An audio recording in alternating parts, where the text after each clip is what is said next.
ಮೊಟ್ಟ ಮೊದಲನೆಯದಾಗಿ ಇವತ್ತಿನಿಂದ ಆರಂಭ ಆಗ್ತಾ ಇರುವ ಪ್ರವಚನಮಾಲೆಯ ಪ್ರಾಯೋಜಕರು ಚಾಮರಾಜಪೇಟೆಯ ಶ್ರೀಮಾನ್ BS ರಾಮಶಾಸ್ತ್ರಿ ಅವರ ಕುಟುಂಬ ಪರಿವಾರದವರು. ಅವರಿಗೆ ಕೃತಜ್ಞತೆಯನ್ನು ಸಲ್ಲಿಸ್ತಾ ಇದ್ದೇನೆ. ನಮ್ಮಲ್ಲಿ ಅನೇಕರಿಗೆ ರಾಮಶಾಸ್ತ್ರಿಗಳು ಅನೇಕ ದಶಕಗಳ ಸ್ನೇಹಿತರು. ಅವರು ಪ್ರಾಯಶಃ ನಗರದ ಈ ಭಾಗದ ಅನೇಕ ಸಾಂಸ್ಕೃತಿಕ ಸಂಸ್ಥೆಗಳಿಗೆ ಅವರ ಯೋಗದಾನ ಇತ್ತು.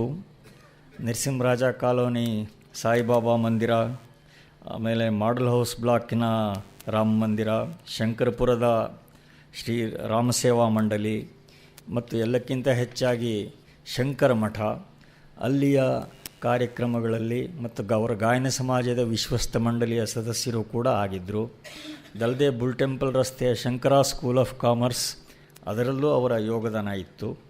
ಹೀಗೆ ಅವರು ಅನೇಕ ದಶಕಗಳಿಂದ ಒಂದಲ್ಲ ಒಂದು ಸಾಂಸ್ಕೃತಿಕ ಚಟುವಟಿಕೆಯಲ್ಲಿ ತಮ್ಮನ್ನು ತೊಡಗಿಸ್ಕೊಳ್ತಾ ಇದ್ದರು. ಹೀಗಾಗಿ ನಮಗೆಲ್ಲ ಬಹಳ ಆತ್ಮೀಯರಾಗಿದ್ದರು. ಈಗ ಸುಮಾರು ಒಂದು ವರ್ಷ ಹಿಂದೆ ಅಷ್ಟೇ ಅವರು ದೈವಾಧೀನರಾದರು. ಅವರ ಹೆಸರಿನಲ್ಲಿ ಅವರು ತಮಗೆಲ್ಲ ಅನೇಕರಿಗೆ ಗೊತ್ತಿರೋ ಹಾಗೆ ಅವರು ಸರ್ಕಾರಿ government of India undertaking, public sector ಅಂಡರ್ಟೇಕಿಂಗ್ಸ್ನಲ್ಲಿ ಉನ್ನತ ಹುದ್ದೆಗಳಲ್ಲಿ ಇದ್ದರು. ಪ್ರೊಡಕ್ಷನ್ ಮ್ಯಾನೇಜರ್ ಆಗಿ ಕೂಡ ಇದ್ದರು. ಆದರೆ ತಮ್ಮ ಅಷ್ಟೂ ಸಮಯವನ್ನು ಅವರು ಸಾಮಾಜಿಕ ಸಾಂಸ್ಕೃತಿಕ ಕಾರ್ಯಕ್ರಮಗಳಿಗೆ ವಿನಿಯೋಗ ಮಾಡ್ತಾಯಿದ್ರು. ಮತ್ತು ಹೀಗೆ ಅವರ ಕುಟುಂಬ ಪರಿವಾರದವರು ಕೂಡ ಅವರ ಮಾರ್ಗದರ್ಶನವನ್ನು ಮುಂದುವರಿಸಿ ಈ ಸಾಂಸ್ಕೃತಿಕ ಚಟುವಟಿಕೆಗಳಿಗೆ ನೆರವು ಕೊಡ್ತಾ ಬಂದಿರೋದು ನಮಗೆಲ್ಲ ಆನಂದವನ್ನು, ಸಮಾಧಾನವನ್ನು ತಂದಿದೆ. ಅವರು ಈ ಹಿಂದಿನ ಪರ್ಯಾಯ ಶಿವಾನಂದ ಲಹರಿ ಬಗ್ಗೆ ಏನು ಗಣೇಶ ಭಟ್ರು ನಡೆಸಿಕೊಟ್ರು ಅದನ್ನು ಕೂಡ ಅವರೇ ಪ್ರಾಯೋಜನೆ ಮಾಡಿದರು. ಇವತ್ತಿನಿಂದ ಪ್ರಾರಂಭ ಆಗ್ತಾ ಇರುವ ಈ ಎರಡನೇ ಪರ್ಯಾಯದ ಶಿವಾನಂದ ಲಹರಿ ಪ್ರವಚನ ಮಾಲೆಯನ್ನು ಕೂಡ ಅವರೇ ಪ್ರಾಯೋಜನೆ ಮಾಡಿದ್ದಾರೆ. ಅವರಿಗೆ ತಮ್ಮೆಲ್ಲರ ಪರವಾಗಿ ಕೃತಜ್ಞತೆಯನ್ನು ಅರ್ಪಿಸ್ತೇನೆ. ಇನ್ನು ಇವತ್ತಿನ ಈ ಪ್ರವಚನಕಾರರ ಬಗ್ಗೆ ಹೆಚ್ಚು ಹೇಳುವ ಅಗತ್ಯ ಇಲ್ಲ ಅಂತ ಅನಿಸುತ್ತೆ. ವಿದ್ವಾನ್ ಗಣೇಶ್ ಭಟ್ ಹೋಬಳಿಯವರು ನಮ್ಮಲ್ಲೇ ಒಬ್ಬರಾಗಿಬಿಟ್ಟಿದ್ದಾರೆ. ಈಗಾಗಲೇ ಅವ್ರದ್ದು ಹಿಂದೆ ಶಿವಾಪರಾಧ ಕ್ಷಮಾಪಣ ಸ್ತೋತ್ರ, ಭಜಗೋವಿಂದ, ಪ್ರಹ್ಲಾದ ಚರಿತ್ರೆ, ಭವಾನಿ ಸ್ತೋತ್ರ, ರಾಮಾಯಣದ ಬಗ್ಗೆ ಹೀಗೆ ಅನೇಕ ಪ್ರವಚನ ಮಾಲೆಗಳನ್ನು ನಮ್ಮ ಪ್ರಾರ್ಥನೆಯಂತೆ ಅವರು ಹಿಂದೆ ನಡೆಸಿಕೊಟ್ಟಿದ್ದಾರೆ. ಕಳೆದ ತಿಂಗಳಷ್ಟೇ ಈ ಶಿವಾನಂದ ಲಹರಿಯ ಬಗ್ಗೆ ಮೊದಲ ಪರ್ಯಾಯದ ಪ್ರವಚನ ಮಾಲೆ ನಡೀತು. ಈಗ ಎರಡನೇ ಪರ್ಯಾಯ ನಡೆಯೋದಿದೆ. ಮುಂದಿನ ತಿಂಗಳು ಕೂಡ ಅದು ಮುಂದುವರಿಯೋದಿದೆ. ಗಣೇಶ ಭಟ್ರ ಪ್ರವಚನದ ಸ್ವಾರಸ್ಯವನ್ನು ತಾವೆಲ್ಲನೂ ಕೇಳಿ ಆನಂದಪಟ್ಟಿದ್ದೀರಿ. ಅವರ ವ್ಯಾಖ್ಯಾನ ಕೌಶಲವನ್ನು. ಇದಕ್ಕೆ ಒಂದು ವೈಶಿಷ್ಟ್ಯ ಕೂಡ ಇದೆ. ಸಾಮಾನ್ಯವಾಗಿ ನಮ್ಮಲ್ಲಿ ಈ ಶಾಸ್ತ್ರ ಸಾಹಿತ್ಯಕ್ಕೆ ವ್ಯಾಖ್ಯಾನಗಳು ಸಿಗ್ತವೆ, ಸಾಹಿತ್ಯ ಕೃತಿಗಳಿಗೆ ವ್ಯಾಖ್ಯಾನಗಳು ಸಿಗ್ತವೆ. ಆದರೆ ಇಂಥ ಈ ಸ್ತೋತ್ರ ಸಾಹಿತ್ಯ ಇವುಗಳಿಗೆ ವಿಸ್ತಾರವಾದ ವ್ಯವಸ್ಥಿತ ವ್ಯಾಖ್ಯಾನಗಳು ಬಹುಶಃ ಲಭ್ಯ ಇಲ್ಲ ಅಂತಲೇ ಹೇಳಬಹುದು. ಹೀಗಾಗಿ ವಿದ್ವಾನ್ ಗಣೇಶ್ ಭಟ್ ಹೋಬಳಿ ಅವರಂಥ ಪ್ರವಚನದ ಮೂಲಕ ಮಾತ್ರ ನಮಗೆ ಅವುಗಳ ಅರ್ಥವಿಸ್ತಾರ ತಿಳಿಯಬೇಕಾಗಿದೆ. ಈ ಹೆಚ್ಚಿನ ಸ್ತೋತ್ರಗಳಿಗೆ ಒಂದು ಅನುವಾದಗಳು ಕೂಡ ಲಭ್ಯ ಇರೋದಿಲ್ಲ. ಈ ಶಿವಾನಂದ ಲಹರಿ ಬಗ್ಗೆ ನನಗೆ ನೆನಪಿರೋ ಹಾಗೆ ಒಂದು 80 ವರ್ಷ ಹಿಂದೆ ಮೈಸೂರು ಸೀತಾರಾಮ ಶಾಸ್ತ್ರಿಗಳು ಅವರು ಅನುವಾದ ಮಾಡಿದರು. ಅಲ್ಲಿಂದ ಈಚೆಗೆ ಒಂದು 2-3 ಜನ ಮಾಡಿದರು. ಒಬ್ಬರು ಪ್ರಣತಾರ್ತಿ ಹರಿಶಾಸ್ತ್ರಿಗಳು ಅನ್ನೋರೊಬ್ಬರು ಒಂದು ಅನುವಾದ ಮಾಡಿದರು. ಅದು ಯಾವುದೂ ನನಗೆ ಗೊತ್ತಿರೋ ಹಾಗೆ ಈಗ ಲಭ್ಯ ಇಲ್ಲ.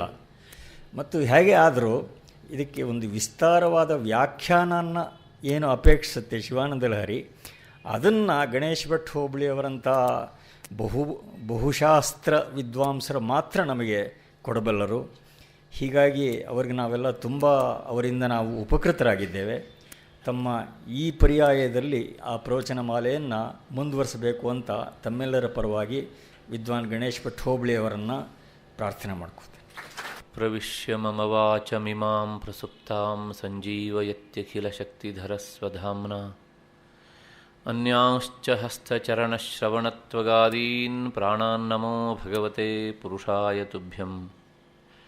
ಯಾವರ್ಣ ಪದವಾಕ್ಯಾರ್ಥಗದ್ಯಪದ್ಯಸ್ವರೂಪಿಣೀ ವಾಚಿ ನರ್ತಯತು ಕ್ಷಿಪ್ರಂ ಮೇಧಾನ್ ದೇವಿ ಸರಸ್ವತೀ. ಧ್ಯಾಯೇನ್ನಿತ್ಯಂ ಮಹೇಶಂ ರಜತಗಿರಿನಿಭಂ ಚಾರುಚಂದ್ರಾವತಂಸಂ ರತ್ನಾಕಲ್ಪೋಜ್ವಲಾಂಗಂ ಪರಶುಮೃಗವರಾಭೀತಿಹಸ್तं ಪ್ರಸನ್ನಂ ಪದ್ಮಾಸೀನಂ ಸಮಂತಾತ್ ಸ್ತುತಮಮರಗಣೈಃ ವ್ಯಾಘ್ರಕೃತ್ತಿಂ ವಸಾನಂ ವಿಶ್ವಾದ್ಯಂ ವಿಶ್ವಬೀಜಂ ವಿಶ್ವಾದ್ಯಂ ವಿಶ್ವವಂದ್ಯಂ ನಿಖಿಲಭಯಹರಂ ಪಂಚವಕ್ತ್ರಂ ತ್ರಿನೇತ್ರಂ. ಅಜ್ಞಾನಾಂತರ್ಗಹನಪತಿತಾನ್ ಆತ್ಮವಿದ್ಯೋಪದೇಶೈಃ ತ್ರಾತುಂ ಲೋಕಾನ್ ಭವದವಶಿಖಾತಾಪಪಾಪಚ್ಯಮಾನಾನ್ ಮುಕ್ತ್ವಾ ಮೌಢಂ ವಟವಿಟಪಿನೋ ಮೂಲತೋ ನಿಷ್ಪತಂತಿ ಶಂಭೋರ್ಮೂರ್ತಿಃ ಚರತಿ ಭುವನೇ ಶಂಕರಾಚಾರ್ಯರೂಪಾ. ಕಲಾಭ್ಯಾಂ ಚೂಡಾಲಂಕೃತಶಶಿಕಲಾಭ್ಯಾಂ ನಿಜತಪಃ ಫಲಾಭ್ಯಾಂ ಭಕ್ತೇಷು ಪ್ರಕಟಿತ ಫಲಾಭ್ಯಾಂ ಭವತು ಮೇ. ಶಿವಾಭ್ಯಾಂ ಅಸ್ತೋಕತ್ರಿಭುವನ ಶಿವಾಭ್ಯಾಂ ಹೃದಯ ಪುನರ್ಭವಾಭ್ಯಾಂ ಆನಂದಸ್ಫುರದನುಭವಾಭ್ಯಾಂ ನತಿರಿಯಂ.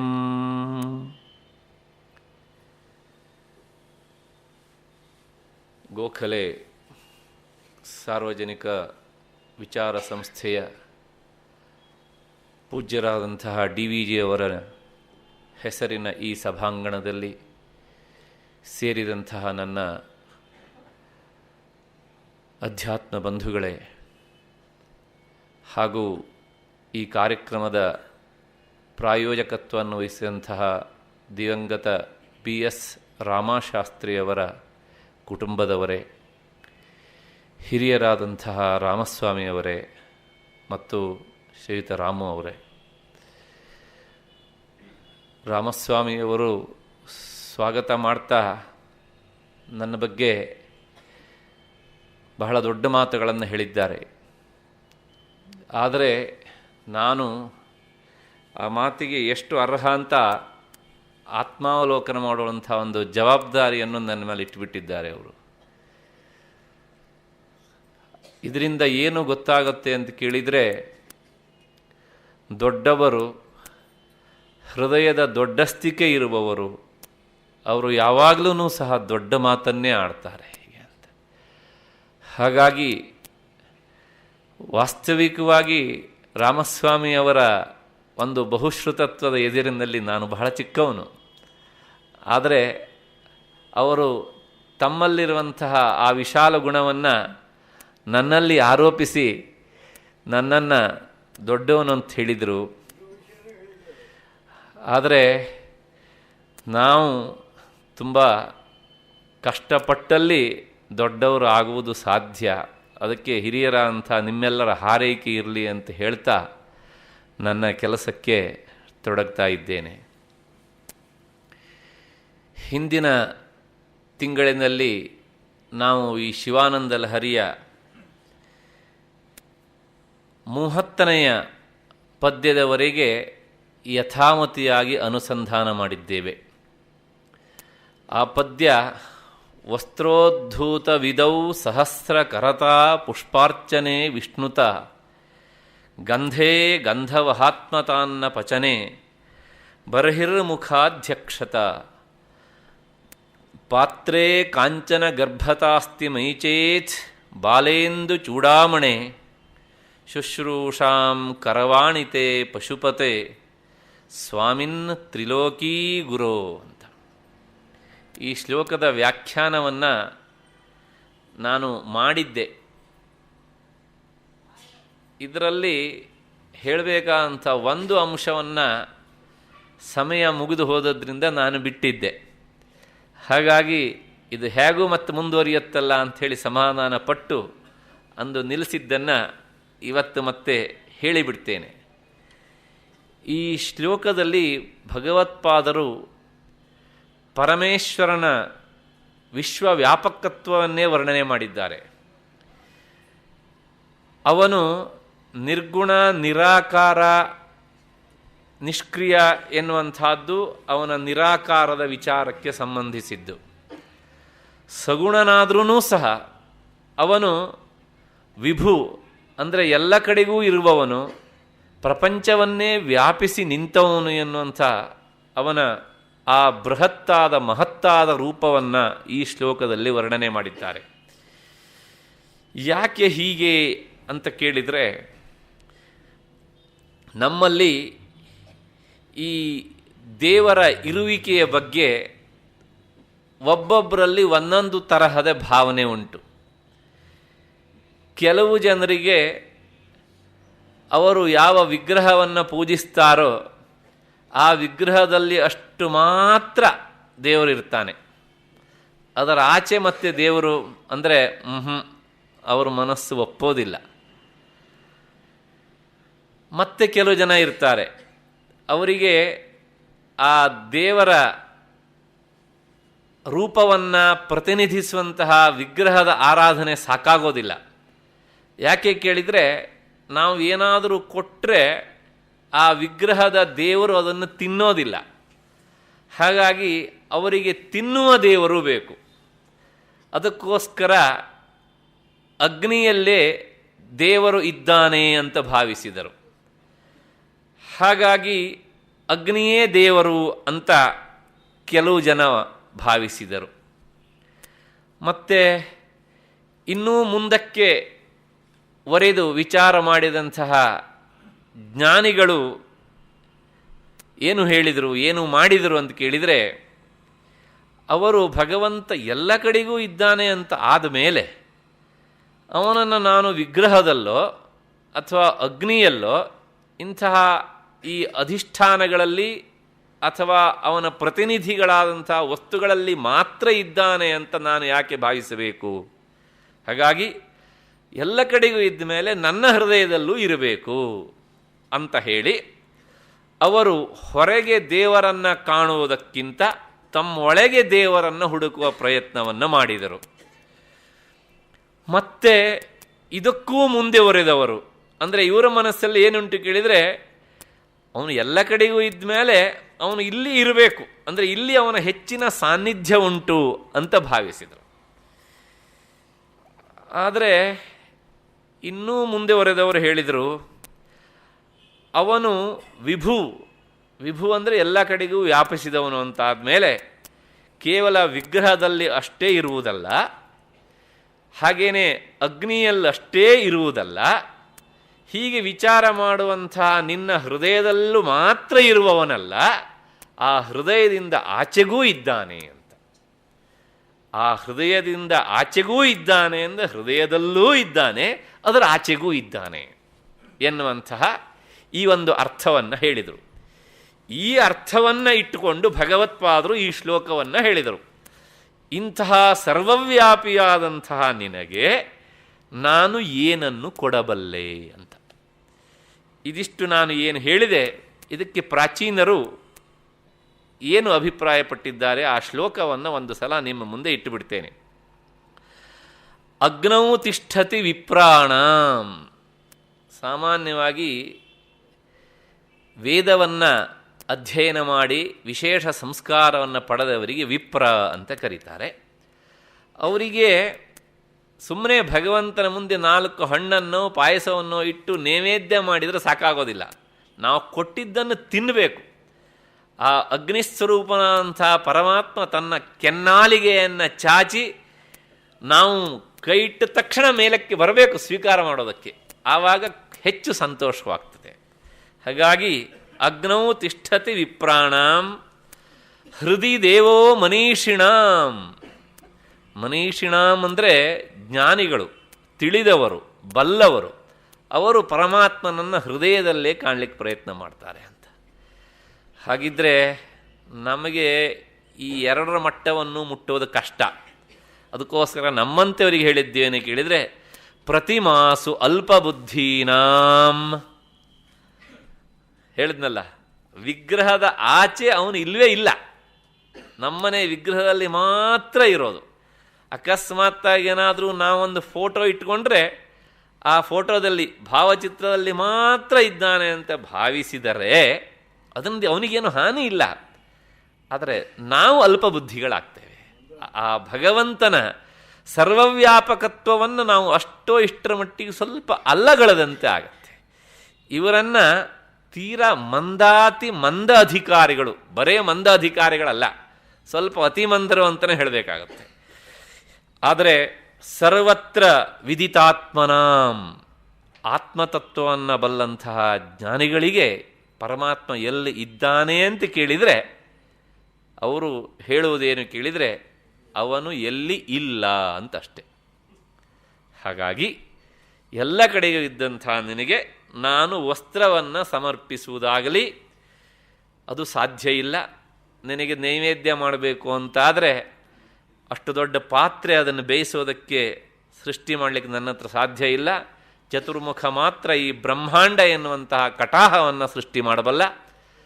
ಮತ್ತೆ ಇನ್ನು ನಾನು ನಿನಗೆ ಏನನ್ನು ಕೊಟ್ಟರೂ ಸಹ ಅದು ಯಾವುದೂ ಸಹ ಪರಿಪೂರ್ಣತೆಯನ್ನು ಪಡೆಯಲಾರದು. ಹಾಗಾಗಿ ನಾನು ನಿನ್ನನ್ನು ಹೇಗೆ ತಾನೇ ಪೂಜೆ ಮಾಡಬೇಕು ಅಂತ ಗೊತ್ತಾಗ್ತಾ ಇಲ್ಲ. ಶುಶ್ರೂಷಾಂ ಕರವಾಣಿತೆ ಪಶುಪತೆ ಸ್ವಾಮಿನ್ ತ್ರಿಲೋಕೀ ಗುರೋ ಎನ್ನುವಂತಹ ಈ ವಿವರಣೆಯನ್ನು ನಾನು ಈಗ ಸೇರಿಸಿದ್ದಾಗಿದೆ. ಮತ್ತು ಮುಂದಿನ ಪದ್ಯ 31ನೆಯ ಪದ್ಯ ಶ್ಲೋಕ ಏನು ಅದು ಅಂದರೆ, ನಾಲಂ ವಾ ಪರಮೋಪಕಾರಕಮಿದಂ ತ್ವೇಕಂ ಪಶೂನಾಂ ಪತೆ ಪಶ್ಯನ್ ಕುಕ್ಷಿಗತಾಂಶ್ಚರಾಚರಗಣಾನ್ ಬಾಹ್ಯಸ್ಥಿತಾನ್ ರಕ್ಷಿತುಂ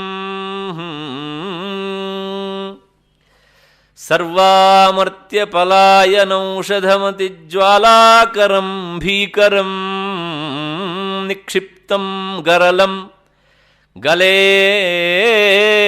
ಗಿಲಿತಂ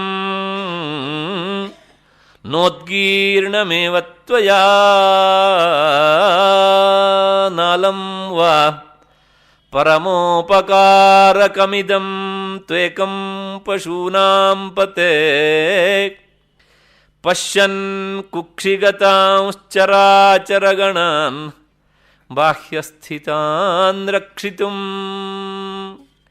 ಸರ್ವಾಮರ್ತ್ಯ ಪಲಾಯನೌಷಧಮತಿಜ್ವಾಲಾಕರಂ ಭೀಕರಂ ನಿಕ್ಷಿಪ್ತಂ ಗರಲಂ ಗಲೇನ ಗಿಲಿತಂ ನೋದ್ಗೀರ್ಣಮೇವ ತ್ವಯಾ ನ ಉದ್ಗೀರ್ಣಮೇವ ತ್ವಯಾ. ಏನು ಹೇಳ್ತಾರೆ ಈ ಶ್ಲೋಕದಲ್ಲಿ? ಈ ಶ್ಲೋಕಕ್ಕೂ ಮುಂದಿನ ಶ್ಲೋಕಕ್ಕೂ ಅರ್ಥದಲ್ಲಿ ಬಹಳಷ್ಟು ಸಾಮ್ಯತೆ ಉಂಟು. ಒಂದೇ ಶ್ಲೋಕದಲ್ಲಿ ಅದು ಅಷ್ಟು ಅರ್ಥವನ್ನು ಹಿಡಿಸುವುದು ಕಷ್ಟ ಅಂತ ಭಾವಿಸಿ ಭಗವತ್ಪಾದರು ಪ್ರಾಯಶಃ ಈ ಘಟನೆಯನ್ನು ಹೇಳೋದಕ್ಕೆ ಇಲ್ಲಿ 2 ಶ್ಲೋಕವನ್ನು ಇಟ್ಟಿದ್ದಾರೆ ಅಂತ ಕಾಣುತ್ತೆ.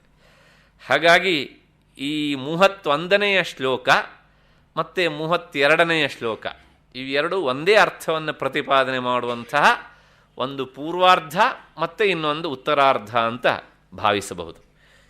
ಏನು ಹಾಗಿದ್ರೆ ಈ ಶ್ಲೋಕದ ಅರ್ಥ? ಪಶೂನಾಂ ಪತೆ, ಹೇ ಪಶುಪತಿಯೇ. ಈ ಎಲ್ಲ ಅರ್ಥವನ್ನು ನಾನು ತುಂಬ ಸಲ ಹಿಂದೆ ಹೇಳಿದ್ದೇನೆ, ಹಾಗಾಗಿ ಮತ್ತೆ ಹೇಳೋದಿಲ್ಲ ಅದನ್ನು. ಕುಕ್ಷಿಗತಾನ್, ನಿನ್ನ ಹೊಟ್ಟೆಯಲ್ಲಿ ಇರುವಂತಹ ಚರಾಚರ ಗಣಾನ್, ಸ್ಥಾವರ ಮತ್ತು ಜಂಗಮ ಈ 2 ಸಮೂಹವನ್ನು ಸಹ ಮತ್ತು ಬಾಹ್ಯಸ್ಥಿತಾನ್, ನಿನ್ನ ಉದರದಿಂದ ಈಚೆ ಇರುವಂತಹ ಅಂದರೆ ಹೊಟ್ಟೆಯಿಂದ ಈಚೆ ಇರುವಂತಹ ತಾನ್, ಈ ಎಲ್ಲ ದೇವತೆಗಳನ್ನೂ ಸೇರಿದಂತೆ ಎಲ್ಲರನ್ನೂ ಸಹ ರಕ್ಷಿತುಂ, ರಕ್ಷಿಸುವುದಕ್ಕಾಗಿ ಪಶ್ಯನ್, ಯೋಚಿಸ್ತಾ, ತ್ವಯಾ, ನಿನ್ನಿಂದ, ಅತಿಜ್ವಾಲಾಕರಂ, ಅತ್ಯಂತ ಭೀಕರವಾದಂಥ ಜ್ವಾಲೆಯನ್ನು ಹೊಂದಿರುವಂತಹ ಮತ್ತೆ ಎಂಥದ್ದು? ಸರ್ವಾಮರ್ತ್ಯ ಪಲಾಯ ಔಷಧಂ, ಅಲ್ಲಿ ಸೇರಿದಂತಹ ಎಲ್ಲ ದೇವತೆಗಳನ್ನು ಓಡಿಸುವುದಕ್ಕೆ ಔಷಧದಂತೆ ಇರುವಂತಹ ಭೀಕರಂ, ಅತ್ಯಂತ ಭೀಕರವಾದ ಗರಲಂ, ವಿಷವು ಗಲೇ ನಿನ್ನ ಕಂಠದಲ್ಲಿ ನಿಕ್ಷಿಪ್ತಂ ಇಡಲ್ಪಟ್ಟಿತು. ನ ಗಿಲಿತಂ, ನೀನು ಅದನ್ನು ಒಳಕ್ಕೆ ನುಂಗಲಿಲ್ಲ, ನಿನ್ನಿಂದ ಅದು ನುಂಗಲ್ಪಡಲಿಲ್ಲ. ಹೋಗಲಿ, ಅದನ್ನೇನಾದರೂ ಹೊರಕ್ಕೆ ಉಗುಳಿದೆಯೋ ಅಂತ ಕೇಳಿದರೆ ನ ಉದ್ಗೀರ್ಣಂ, ಹೊರಕ್ಕೆ ಅದು ಕಾರಲ್ಪಡಲೂ ಇಲ್ಲ, ಉಗುಳಲ್ಪಡಲೂ ಇಲ್ಲ. ಪರಮೋಪಕಾರಕಂ, ಅತಿಶಯವಾದಂತಹ ಈ ಉಪಕಾರ, ಇದಂತ್ವೇಕಂ, ಇದು ಒಂದೇ ಉಪಕಾರ, ನ ಅಲಂವ, ಸಾಕಾಗೋದಿಲ್ವೇನೋ ಪ್ರಪಂಚಕ್ಕೆ?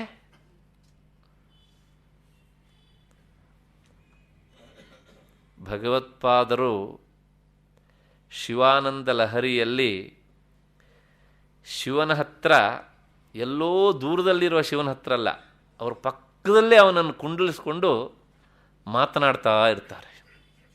ಇವರು ಪ್ರಶ್ನೆ ಕೇಳ್ತಾ ಇರ್ತಾರೆ. ಮತ್ತೆ ಅವನು ಪ್ರಶ್ನೆ ಕೇಳಿದಾಗ ಉತ್ತರಿಸದೇ ಇದ್ದರೆ ಗಟ್ಟಿಯಾಗಿ ಕೇಳ್ತಾರೆ. ಮುಂದಿನ ಶ್ಲೋಕದಲ್ಲಿ ಬರುತ್ತೆ, ವದ, ಹೇಳ, ಯಾಕೆ ಸುಮ್ಮನೆ ಕೂತಿದ್ದೀಯೆ ಅಂತ. ಹೀಗೆ ಅಧ್ಯಾಪಕರು ವಿದ್ಯಾರ್ಥಿ ಹತ್ರ ಗದರುವ ಹಾಗೆ ಗದರುತ್ತಾರೆ. ಅಂದರೆ ಆ ಭಕ್ತ ಮತ್ತು ಭಗವಂತನ ಸಾಮೀಪ್ಯ ಹೇಗಿರಬೇಕು ಅನ್ನೋದನ್ನು ಶ್ಲೋಕದಲ್ಲಿ ಎಳೆ ಎಳೆಯಾಗಿ ನಮ್ಮ ಮುಂದೆ ಇಡ್ತಾರೆ. ಅದು ಅವರ ವೈಶಿಷ್ಟ್ಯ. ಏನು ಹೇಳ್ತಾರೆ ಈ ಶ್ಲೋಕದಲ್ಲಿ ಅಂದರೆ, ಒಂದು ದೊಡ್ಡ ಕಥೆಯನ್ನೇ ಇಟ್ಟುಬಿಟ್ಟಿದ್ದಾರೆ. ಏನು ಕಥೆ ಅಂದರೆ, ಕ್ಷೀರಸಾಗರ ಮಥನದ ಕಥೆ. ಅದು ಗೊತ್ತು ನಿಮಗೆ. ರಾಕ್ಷಸರಿಗೂ ದೇವತೆಗಳಿಗೂ ಆಗಾಗ ಯುದ್ಧ ಆಗ್ತಾನೇ ಇರುತ್ತೆ. ಕೊನೆಗೆ ಬಹುತೇಕ ಹಾಗೆ ಆದಂಥ ಯುದ್ಧದಲ್ಲೆಲ್ಲ ರಾಕ್ಷಸರೇ ಗೆದ್ದು ಬಿಡ್ತಾರೆ. ಅದು ಹಾಗೆ. ಈ ಸತ್ವಗುಣಕ್ಕೂ ತಮೋಗುಣಕ್ಕೂ ಏನಾದರೂ ಘರ್ಷಣೆ ಆದರೆ, ತಮೋಗುಣಕ್ಕಿಂತ ಸತ್ವಗುಣ ಹೆಚ್ಚಿದ್ರೂ ಸಹ ಈ ಕಡಿಮೆ ಇರುವಂತಹ ತಮೋಗುಣ, ಅಂದರೆ ಮೈನಾರಿಟಿಯಾದಂಥ ತಮೋಗುಣವೇ ಗೆದ್ದು ಬಿಡುತ್ತೆ. ಅಂದಿನಿಂದ ಇಂದಿನವರೆಗೂ ನಮ್ಮ ದೇಶದಲ್ಲಿ ಹಾಗೇ ಆಗ್ತಾ ಇದ್ದದ್ದನ್ನು ನಾವು ಗಮನಿಸ್ಬೋದು. ಯಾಕೆ ಕೇಳಿದರೆ, ನಾವು ಸ್ವಲ್ಪ ಅದು ಕಡಿಮೆ ಇದೆ ಅಂಥೇಳಿ ಅದಕ್ಕೆ ಆದ್ಯತೆ ಕೊಡ್ತೇವೆ.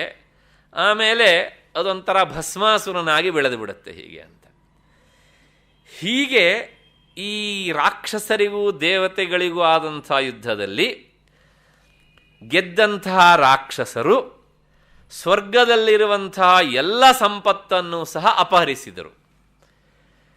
ಕೊನೆಗೆ ಸ್ವರ್ಗವನ್ನೂ ಆಕ್ರಮಿಸಿದರು. ಇಂದ್ರಾದಿ ದೇವತೆಗಳನ್ನು ಬಡಿದು ಅಟ್ಟಿದರು. ಕೊನೆಗೆ ಏನು ಮಾಡಬೇಕು? ಕೊನೆಗೆ ಸಮಸ್ಯೆ ಬಂದಾಗ ಇಂದ್ರನನ್ನು ಮುಂದಿಟ್ಕೊಂಡು ಅಥವಾ ಬ್ರಹ್ಮನನ್ನು ಮುಂದಿಟ್ಕೊಂಡು ಈ ದೇವತೆಗಳು ಹೋಗಿ ನಾರಾಯಣನನ್ನು ಸ್ತುತಿ ಮಾಡುವಂಥದ್ದು. ಅವನು ನಾನು ಬರ್ತೇನೆ ಅಂತ ಹೇಳಿ ಅಭಯ ಕೊಡುವಂಥದ್ದು. ಇದನ್ನು ನಾವು ಸಾಮಾನ್ಯ ಎಲ್ಲ ಈ ದೇವದಾನವರ ಸಂಘರ್ಷಣೆಯಲ್ಲಿ ನೋಡ್ತೇವೆ ನಾವು.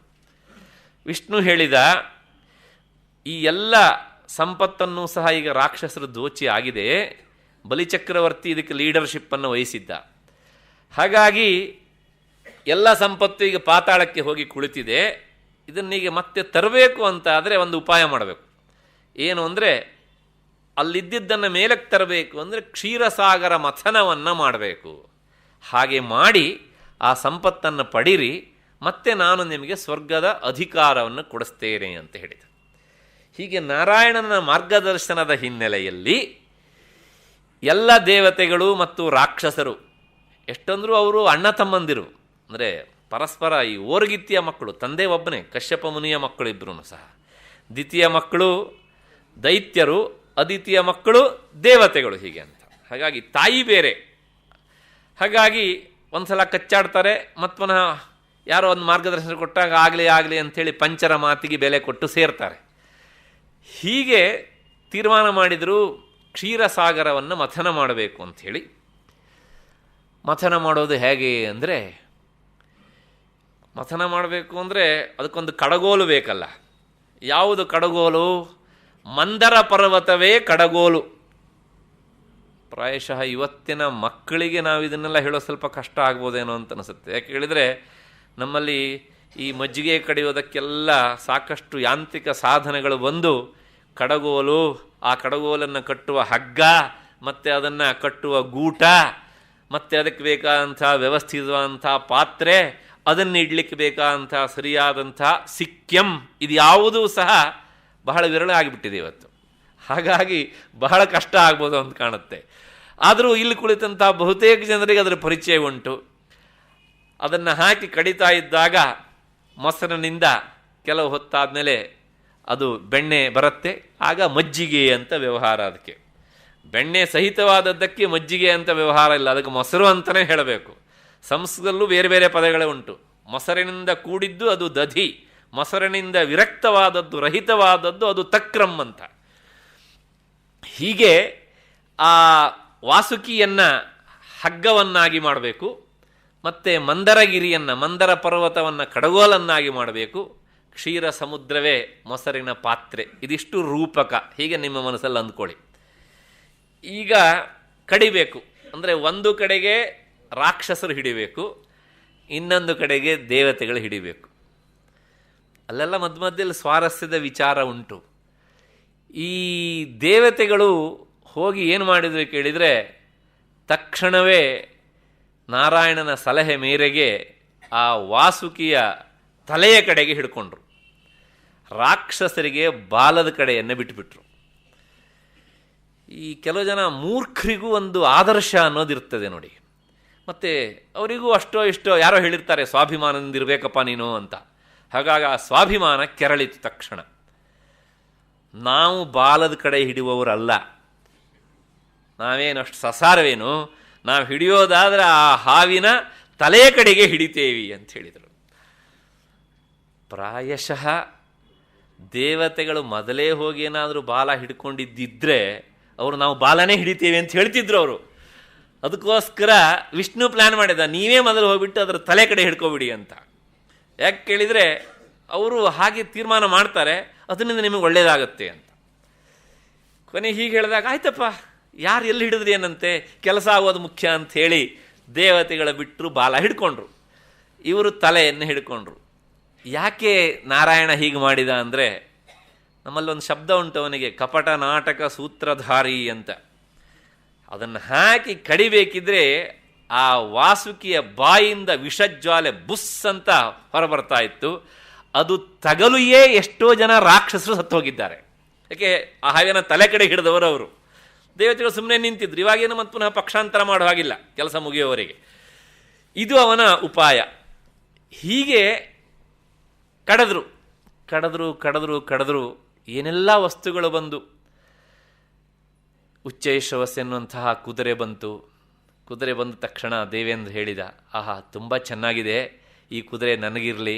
ಯಾಕೆ, ಇಂದಲ್ಲ ಮುಂದಿನ ಇಲೆಕ್ಷನ್ ಆದ್ರಲ್ಲಾದರೂ ಮತ್ತು ನಾನೇ ಸ್ವರ್ಗದ ಅಧಿಪತಿ ಆಗುವನಲ್ವಾ, ಹೇಗೂ ನಾರಾಯಣ ಅಭಯ ಕೊಟ್ಟಿದ್ದಾನೆ, ಹಾಗಾಗಿ ನನಗೆ ಬೇಕು ಇಂಥ ಒಂದು ಒಳ್ಳೆಯ ವಾಹನ ಇರಲಿ ಅಂತ ಹೇಳಿದ. ಆಯ್ತಪ್ಪ ಅಂತ ಬಿಟ್ಟರು.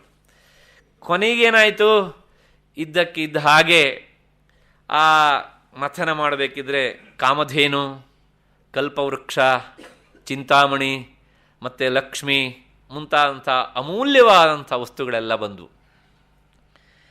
ಮತ್ತೆ ಐರಾವತ ಎನ್ನುವಂತಹ ಒಂದು ಆನೆ ಬಂತು. ಇಂದ್ರ ಮತ್ತೆ ಹೇಳಿದ, ಇದು ನನಗೆ ಇರಲಿ, ತುಂಬ ಚೆನ್ನಾಗಿದೆ, ನನ್ನ ಆ ಮಂತ್ರಿ ಪದವಿಗೆ ಯೋಗ್ಯವಾದಂಥದ್ದು ಇದು. ಒಂದು ದಿವಸ ಅದರಲ್ಲಿ, ಒಂದು ದಿವಸ ಇದರಲ್ಲಿ ಸಂಚಾರ ಮಾಡಿದರೆ ನೋಡೋರಿಗೆ ಚೆನ್ನಾಗಿ ಕಾಣಿಸ್ತಾ ಇದ್ರು, ನನಗಂತೂ ಸುಖ ಆಗತ್ತೆ ಅಂತ ಹೇಳಿದ. ಆಗಲಿ ಅಂತೇಳಿ ಅದನ್ನು ಅವನಿಗೆ ಬಿಟ್ಟರು. ಮತ್ತೆ ಕೊನೆಗೇನಾಯಿತು ಕೇಳಿದರೆ, ಎಷ್ಟೋ ಅಮೂಲ್ಯವಾದಂಥ ವಸ್ತುಗಳು ಬಂದು, ಆ ಕಲ್ಪವೃಕ್ಷ ಬಂದಾಗ ಮತ್ತೆ ಪುನಃ ಎತ್ಕೊಂಡ, ನಾನೊಂದು ಒಳ್ಳೆಯ ಗಾರ್ಡನ್ ಮಾಡಿದ್ದೇನೆ ಸ್ವರ್ಗದಲ್ಲಿ, ಆ ಉದ್ಯಾನವನಕ್ಕೆ ತಗೊಂಡು ಹೋಗಿದ್ದನ್ನು ನೆಟ್ಟರೆ ಎಷ್ಟು ಜನರಿಗೆ ಅನುಕೂಲ ಆಗತ್ತೆ, ಇದು ನನಗೆ ಇರಲಿ ಅಂದ. ಆಮೇಲೆ ಹೇಳ್ದ, ನನಗೊಬ್ಬನಿಗಲ್ಲ, ನಾನು ದೇವತೆಗಳ ಪ್ರತಿನಿಧಿ, ಆದ್ದರಿಂದ ಎಲ್ಲರಿಗೂ ಹಕ್ಕುಂಟು, ಯೋಚನೆ ಮಾಡಬೇಡಿ ಅಂತ ಹೇಳಿದ. ಅದನ್ನು ತಗೊಂಡು ಹೋದ ದೇವೇಂದ್ರ. ಕೊನೆಗೆ ಅಲ್ಲಿ ಚಂದ್ರನು ಹುಟ್ಟಿದ್ದ. ಅವನು ಅನಾಥವಾಗಿ ಬಿದ್ದಿದ್ದ, ಯಾರೂ ಅವನನ್ನು ನೋಡಲೂ ಇಲ್ಲ ಪಾಪ. ಕೊನೆಗೆ ಈಶ್ವರ ಬಂದಿದ್ದ. ಅವನು ಯೋಚನೆ ಮಾಡಬೇಡ, ನಾನಿದ್ದೇನೆ ಅಂಥೇಳಿ, ನೀನು ನನಗೆ ಬೇಕು ಅಂತಲ್ಲ, ನಿನ್ನಂಥ ಅನಾಥರಿಗೆ ನಾನು ಆಶ್ರಯ ಕೊಡಬೇಕು ಅಂಥೇಳಿ ನಿನಗಿಲ್ಲಿ ಜಾಗ ಕೊಡ್ತೀನಿ ಬಾ ಅಂತ ಹೇಳಿದ.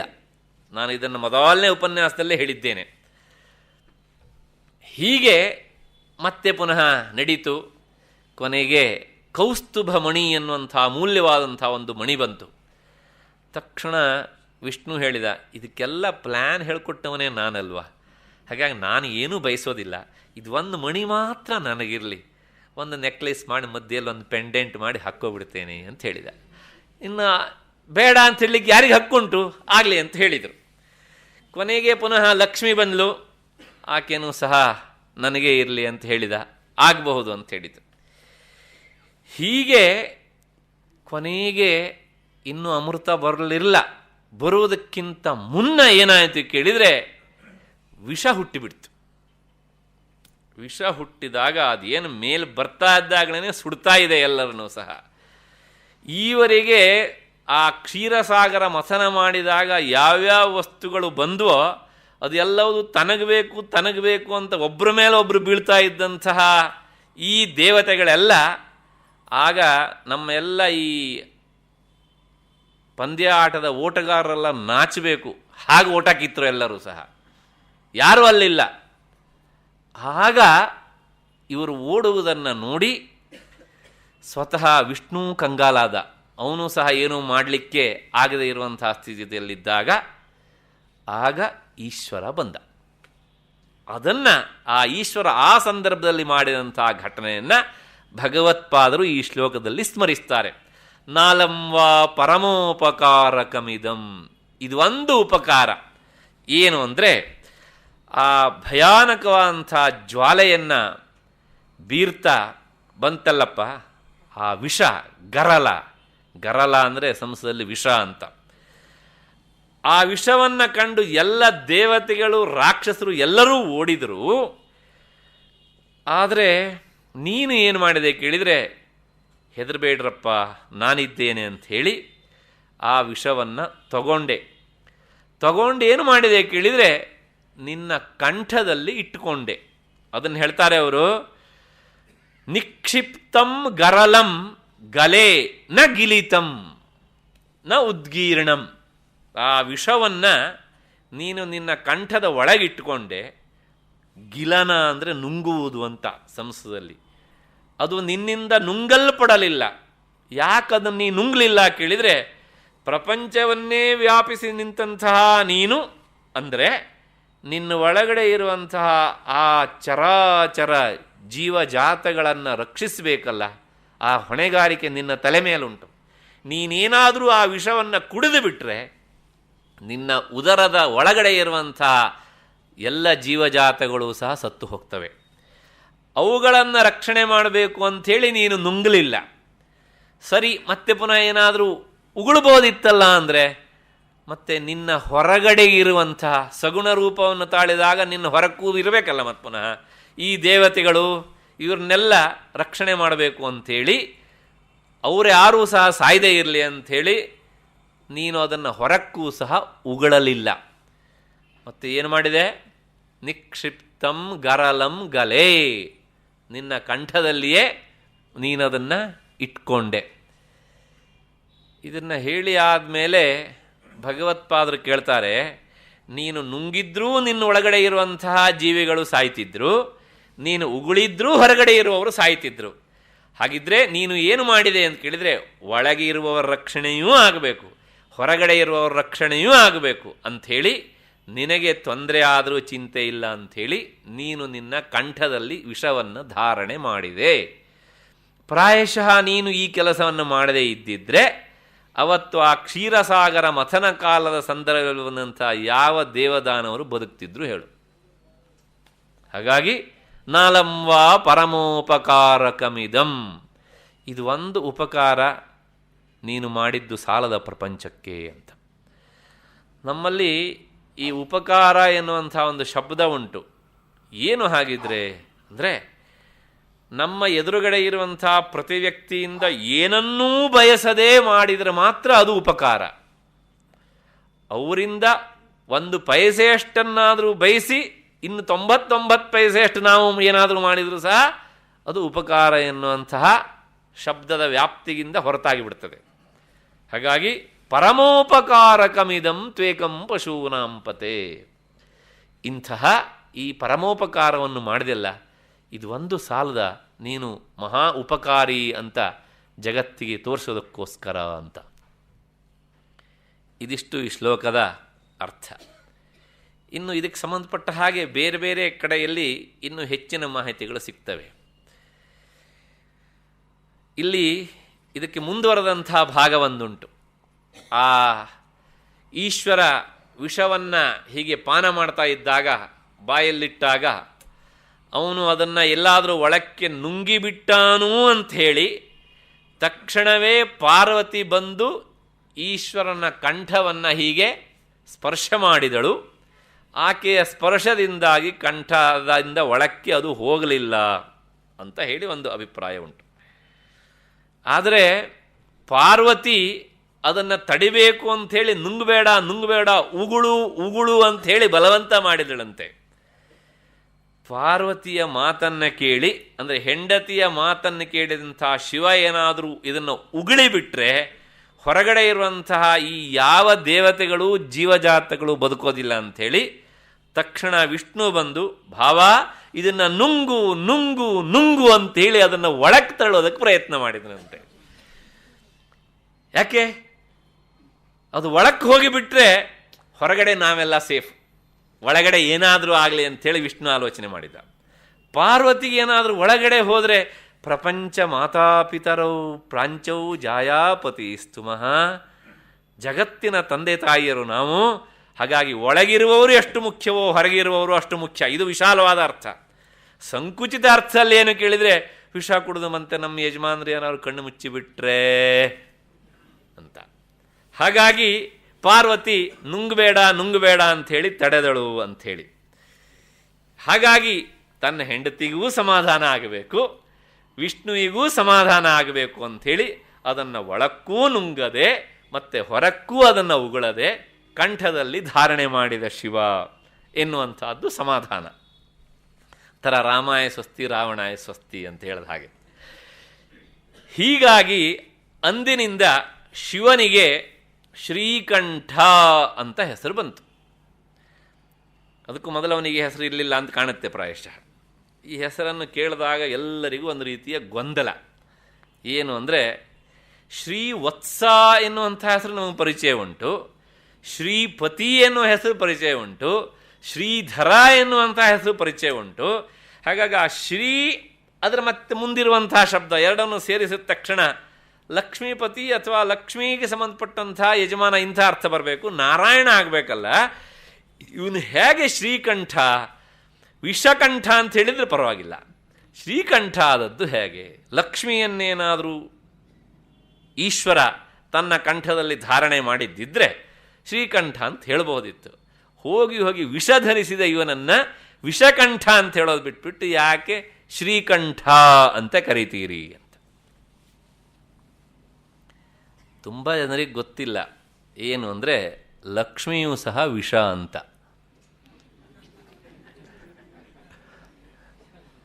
ಏನು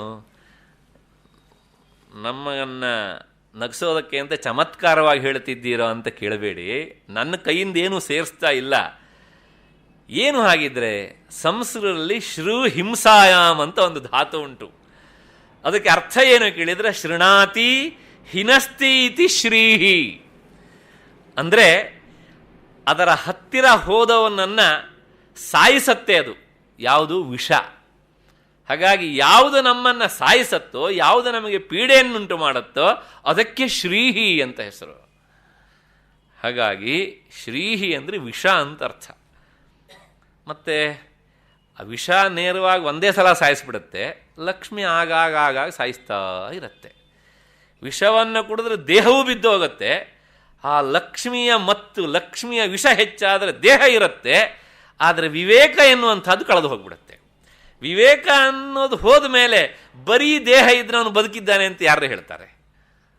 ಹಾಗಾಗಿ ಅವನು ಆಂತರಿಕವಾಗಿ ಸತ್ತಿರ್ತಾನೆ. ಅಹಂಕಾರದಿಂದ ನಾನು ನನ್ನ ಕಾರು, ನನ್ನ ಬಾರು, ನನ್ನ ಕಾರು ಬಾರು ಅಂತ ಬೀಗ್ತಾ ಹಾಗಾಗಿ ಅವನು ಒಂದು ರೀತಿಯಲ್ಲಿ ಅಹಂಕಾರದ ಮೊಟ್ಟೆಯಾಗಿ ಸಾಮಾನ್ಯ ಜನರ ದೃಷ್ಟಿಯಲ್ಲಿ ಅವನು ಇದ್ದೂ ಸತ್ವನಾಗಿಬಿಡ್ತಾನೆ, ದುರಹಂಕಾರಿ ಅವನು ಅಂತ ಹೇಳ್ತಾರೆ.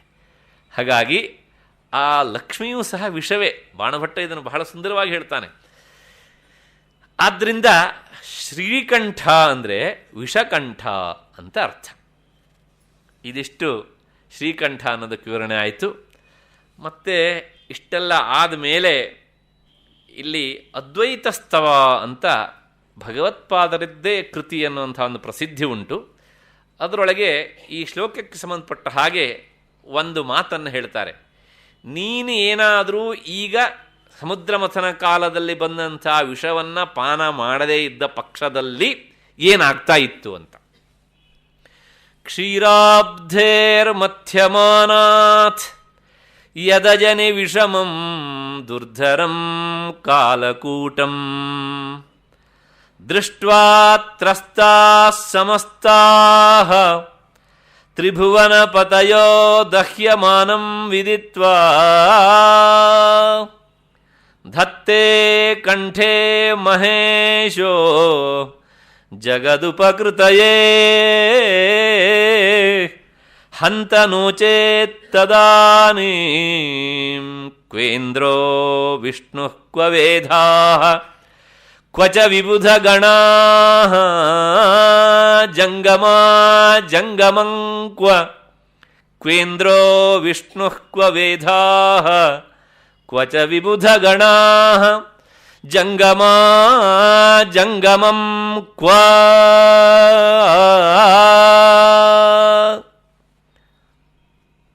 ಸರಳವಾಗಿ ಉಂಟು ಪದ್ಯ.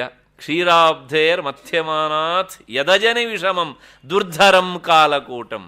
ಕ್ಷೀರ ಸಮುದ್ರದ ಮಥನ ಕಾಲದಲ್ಲಿ ಬಂದಂತಹ ಆ ಕಾಲಕೂಟವನ್ನು ದೃಷ್ಟ್ವಾ ತ್ರಸ್ತಾ ಸಮಸ್ತಾಃ ತ್ರಿಭುವನಪತಯೋ ದಹ್ಯಮಾನಂ ವಿದಿತ್ವ. ಎಲ್ಲ ದೇವತೆಗಳು ರಾಕ್ಷಸರು ಎಲ್ಲ ಓಟಕ್ಕಿತ್ತರು.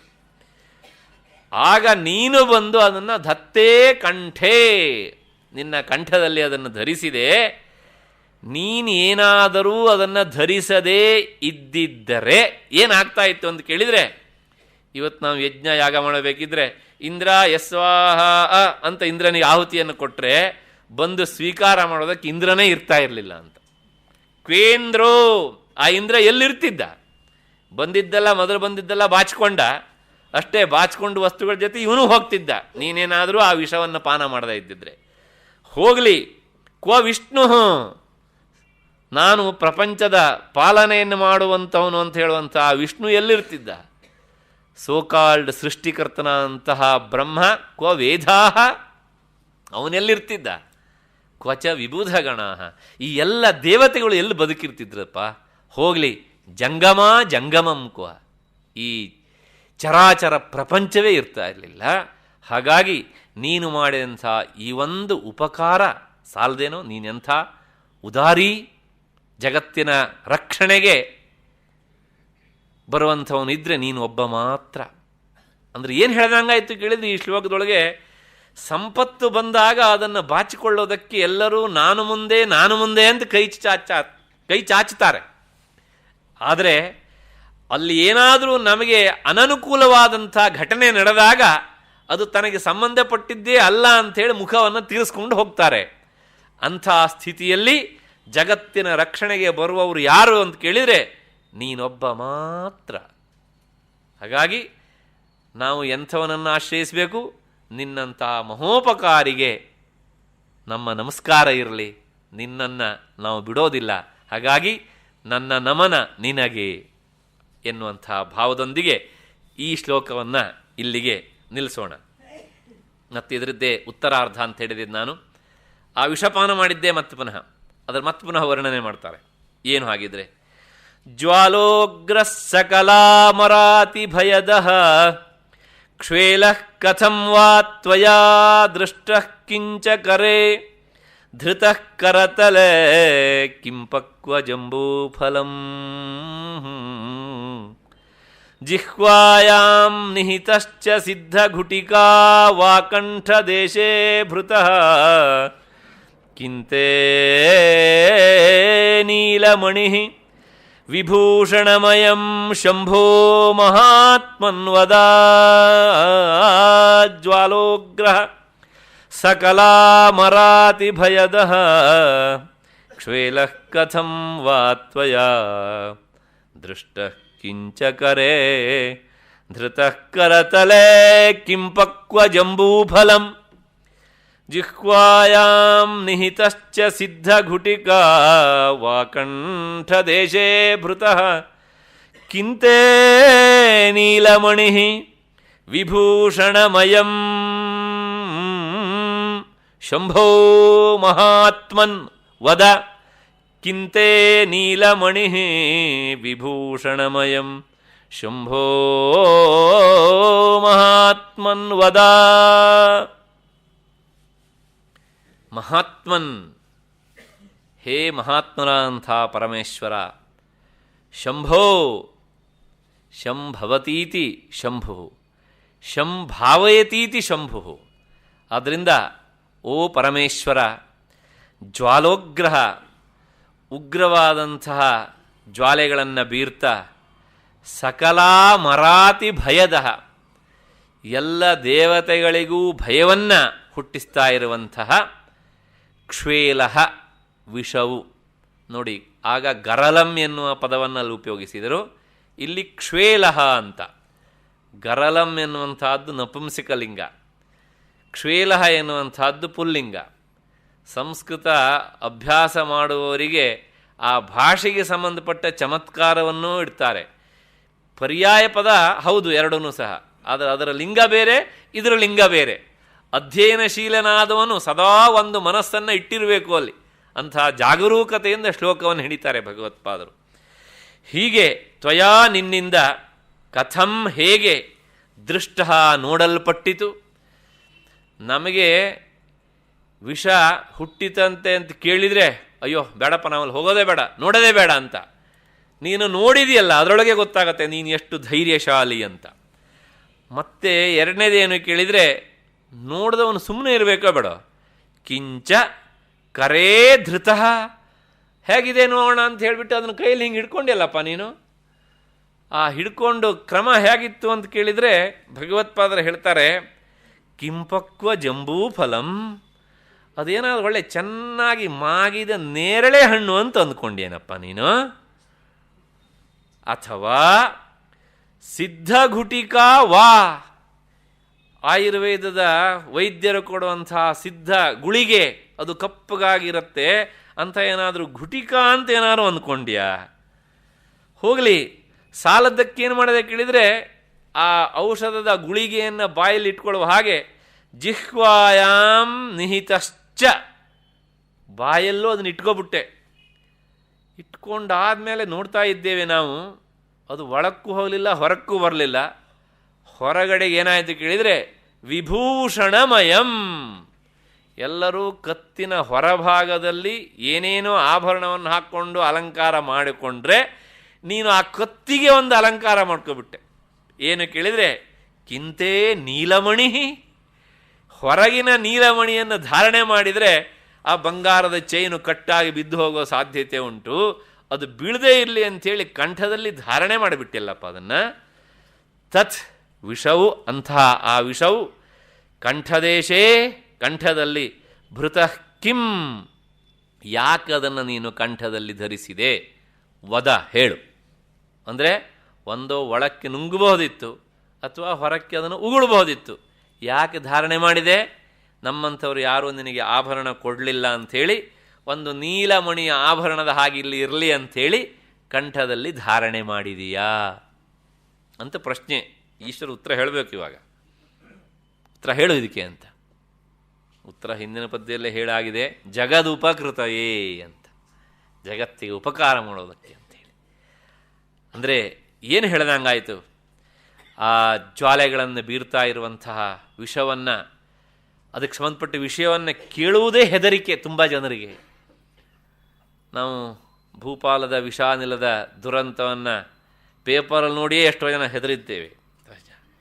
ಆದರೆ ನೀನು ಏನು ಮಾಡಿದೆ ಕೇಳಿ, ಅದು ಹೇಗಿರುತ್ತೆ ಅಂಥೇಳಿ ಕೈಯಲ್ಲಿ ಹಿಡ್ಕೊಂಡೆಲ್ಲ, ನಿನ್ನ ಧೈರ್ಯ ಎಷ್ಟು. ಆಮೇಲೆ ಮತ್ತೆ ಪುನಃ ಅದನ್ನು ತೆಗೆದು ನೇರಳೆ ಹಣ್ಣಿನ ಹಾಗೆ ಅಥವಾ ಆಯುರ್ವೇದದ ಸಿದ್ಧ ವೈದ್ಯರು ಕೊಡುವ ಔಷಧದ ಹಾಗೆ ಬಾಯಲ್ಲಿ ಇಟ್ಕೊಂಟಲ್ಲ, ಯಾಕೆ ಈ ಕೆಲಸವನ್ನು ಮಾಡಿದೆ? ನಿನಗೇನಾದರೂ ಆಭರಣದ ಕೊರತೆ ಆಯಿತಾ, ಅಥವಾ ಇದರ ಹಿಂದೆ ಇನ್ನೇನಾದರೂ ಕಾರಣ ಉಂಟಾ ಅನ್ನೋದನ್ನು ವದ ಅಂತ ಹೇಳಿ ಭಗವತ್ಪಾದರು ಪ್ರಶ್ನೆ ಕೇಳ್ತಾರೆ. ನಾನು ಹೇಳಿದೆ ಹಿಂದಿನ ಶ್ಲೋಕದ ಉತ್ತರಾರ್ಧ ಇದು ಅಂಥೇಳಿ. ಈ ಶ್ಲೋಕವನ್ನು ಇಟ್ಟುಕೊಂಡು ನೀಲಕಂಠ ದೀಕ್ಷಿತರು ಎನ್ನುವಂತಹ ಅಪ್ಪಯ್ಯ ದೀಕ್ಷಿತರ ಪರಂಪರೆಯಲ್ಲಿ ಬಂದಂಥವರು ಇದಕ್ಕೆ ಸಂವಾದಿಯಾಗಿ ಇದೇ ಅರ್ಥವನ್ನು ಕೊಡುವಂಥ ಒಂದು ಪದ್ಯವನ್ನು ಹೇಳ್ತಾರೆ. ಇನ್ನೂ ಒಂದು ಹೆಜ್ಜೆ ಮುಂದೆ ಹೋಗಿ ಒಂದು ಮಾತನ್ನು ಹೇಳ್ತಾರೆ ಅವರು. ಏನು? ದೃಷ್ಟ್ವಾ ಕೌಸ್ತುಭಮಪ್ಸರೋ ಗಣಮಪಿ ಪ್ರಕ್ರಾಂತವಾದಾಮಿಥಃ ಗೀರ್ವಾಣಾಃ ಕತಿವಾನ ಸಂತಿ ಭುವನೆ ಭಾರಾದಿವಃ ಕೇವಲಂ ನಿಷ್ಕ್ರಾಂತೆ ಗರಲೆ ದ್ರುತೆ ಸುರಗಣೆ ನಿಶ್ಚೇಷ್ಟಿತೆ ವಿಷ್ಟಪೇ ಮಾಭೈಷ್ಟೇತಿ ಮಾಭೈಷ್ಟ ಇತಿ ಗಿರಾವಿರಾಸಧುರ್ಯೋ ದೇವಸ್ತಮೇವ ಸ್ತುಮಃ. ಇದರೊಳಗೆ ಸ್ವಲ್ಪ ಈಶ್ವರನ ಹೊಗಳಿಕೆ ಹೇಗುಂಟು ಅಂತ ಕೇಳಿದರೆ, ಬೇರೆ ದೇವತೆಗಳನ್ನು ನಿಂದೆ ಮಾಡುವ ಮೂಲಕ ಈಶ್ವರನ ಹೊಗಳ್ತಾರೆ. ನಾನು ಈ ಶಿವಾನಂದ ಲಹರಿಯ ಪ್ರಾರಂಭದ ಶ್ಲೋಕದಲ್ಲೇ ಹೇಳಿದ್ದೇನೆ, ಇಲ್ಲಿ ಬರುವಂತಹ ಬೇರೆ ದೇವತೆಗಳ ನಿಂದೆಯಂತೆ ಕಾಣುವಂಥ ಮಾತು ವಾಸ್ತವಿಕ ನಿಂದೆ ಅಲ್ಲ. ಇಬ್ಬರು ವ್ಯಕ್ತಿಗಳನ್ನು ಇಟ್ಟುಕೊಂಡು ನಾವು ಹೇಳಬೇಕಿದ್ರೆ, ಸಾಪೇಕ್ಷಿಕವಾಗಿ ಹೇಳಬೇಕಿದ್ರೆ, ಇದು ಇದಕ್ಕಿಂತ ಉತ್ತಮ ಅಂತ ಹೇಳಬೇಕಿದ್ರೆ ಆ ಮತ್ತೊಂದು ವಸ್ತುವಿನ ಗುಣವನ್ನು ತಗ್ಗಿಸಲೇಬೇಕು. ಅದು ಕಾವ್ಯದ ಒಂದು ಸ್ವಭಾವ.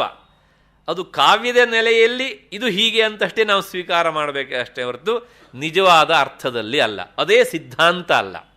ಸಿದ್ಧಾಂತ ಅಥವಾ ಕೊನೆಯ ಉತ್ತರ ಯಾವಾಗಲೂ ಶಾಸ್ತ್ರದಲ್ಲಿ, ಕಾವ್ಯದಲ್ಲಿ ಅದೇ ಕೊನೆಯ ಉತ್ತರ ಅಲ್ಲ. ಇನ್ನೊಬ್ಬ ಕವಿ ಅದು ಹಾಗಲ್ಲ ಅಂತ ಹೇಳೋದು, ಅದು ಕವಿಯ ಚಮತ್ಕಾರ. ಅದು ಇದು ಒಂದು ಕಾರಣ. ಇನ್ನೊಂದು, ಇದು ಶಿವಪಾರಮ್ಯವನ್ನು ಹೇಳುವಂಥ ಕಾವ್ಯವಾದ್ರಿಂದ ಎಲ್ಲರಿಗಿಂತಲೂ ಶಿವನೇ ಹೆಚ್ಚು ಅಂತ ವರ್ಣನೆ ಮಾಡಬೇಕಾದದ್ದು ಆ ಕಾವ್ಯದ ಧರ್ಮ. ಅದು ಕವಿಯ ಒಂದು ಕರ್ತವ್ಯವೂ ಸಹ ಹೌದು. ತಾನು ಹಿಡ್ಕೊಂಡಂತಹ ಕೆಲಸವನ್ನು ಉತ್ಕೃಷ್ಟವಾಗಿ ಪೂರೈಸಬೇಕು. ಅದಕ್ಕೋಸ್ಕರ ಹಾಗೆ ಹೇಳ್ತಾರೆ. ನಾವು ಎಲ್ಲ ಕಡೆಗೂ ನೋಡ್ತೇವೆ. ನಾನು ಹಿಂದೊಂದು ಸಲ ಹೇಳಿದ್ದೆ ಅದನ್ನು. ಸತ್ಯನಾರಾಯಣ ಪೂಜೆಯನ್ನು ನಾವು ಮಾಡಿದಾಗ ಅಲ್ಲೊಂದು ಮಾತು ಹೇಳ್ತಾರೆ. ಏನು ಕೇಳಿದರೆ, ವ್ರತಾನಾಂ ಉತ್ತಮಂ ವ್ರತಂ ಅಂತ. ಇದು ಎಲ್ಲ ವ್ರತಗಳಲ್ಲೂ ಅತ್ಯಂತ ಉತ್ತಮವಾದ ವ್ರತ. ಹಾಗಿದ್ದು ಇದ್ರ ಬಿಟ್ಟು ಬೇರೆ ಎಲ್ಲ ವ್ರತಗಳು ಅಧಮವಾದ ವ್ರತವೋ? ಅಲ್ಲ. ಹಾಗೆ ಇದೇ ಮಾತನ್ನು ಸತ್ಯ ಗಣಪತಿಯ ಪೂಜೆ ಮಾಡಬೇಕಿದ್ರೆ ಹೋಲಿ ಶನೇಶ್ವರನ ಕಥೆ ಮಾಡಿಸ್ಬಿಟ್ವಿ, ಅಲ್ಲೂ ಇದೇ ಮಾತು ಬರುತ್ತೆ, ವ್ರತಾನಾಂ ಉತ್ತಮಂ ವ್ರತಂ ಅಂತ. ಹಾಗಿದ್ರೆ ಆವಾಗ ಸತ್ಯನಾರಾಯಣ ಮತ್ಮನ ಅವನ ಕಥೆ ಅಧಮವಾದ ಪೂಜೆ, ಅಧಮವಾದ ವ್ರತವ? ಹಾಗೆ ಅರ್ಥ ಅಲ್ಲ. ಹಾಗಿದ್ರೆ ಏನು ಕೇಳಿದೆ? ಹೌದು, ಇದಿಷ್ಟೊತ್ತು ಪೂಜೆ ಮಾಡಬೇಕಿದ್ರೆ ನಾವು ಹಾಗೆ ಭಾವಿಸಬೇಕು ಅಷ್ಟೇ. ಹಾಗಾಗಿ ಇದು ಕಾವ್ಯದ ಒಂದು ಸ್ವಭಾವ. ಏನು ಹೇಳ್ತಾರೆ ಇದರೊಳಗೆ? ದೃಷ್ಟ್ವಾ ಕೌಸ್ತುಭಮಪ್ಸರೋ ಗಣಮಪಿ ಪ್ರಕ್ರಾಂತ ವಾದಾಮಿಥಃ. ಆ ಸಮುದ್ರ ಮಥನ ಮಾಡಬೇಕಿದ್ರೆ ಅಲ್ಲಿ ಎಷ್ಟೋ ಅಮೂಲ್ಯ ವಸ್ತುಗಳು ಬಂದಾಗ ರಂಭಾದಿ ಅಪ್ಸರೆಯರು ಸಹ ಬಂದರು. ಆಗ ಇವರೆಲ್ಲರೂ ಸಹ ನನಗೆ ನನಗೆ ಅಂಥೇಳಿ ಮತ್ತೆ ಪುನಃ ಕಿತ್ತಾಟ ಮಾಡಿದರು ದೇವತೆಗಳು.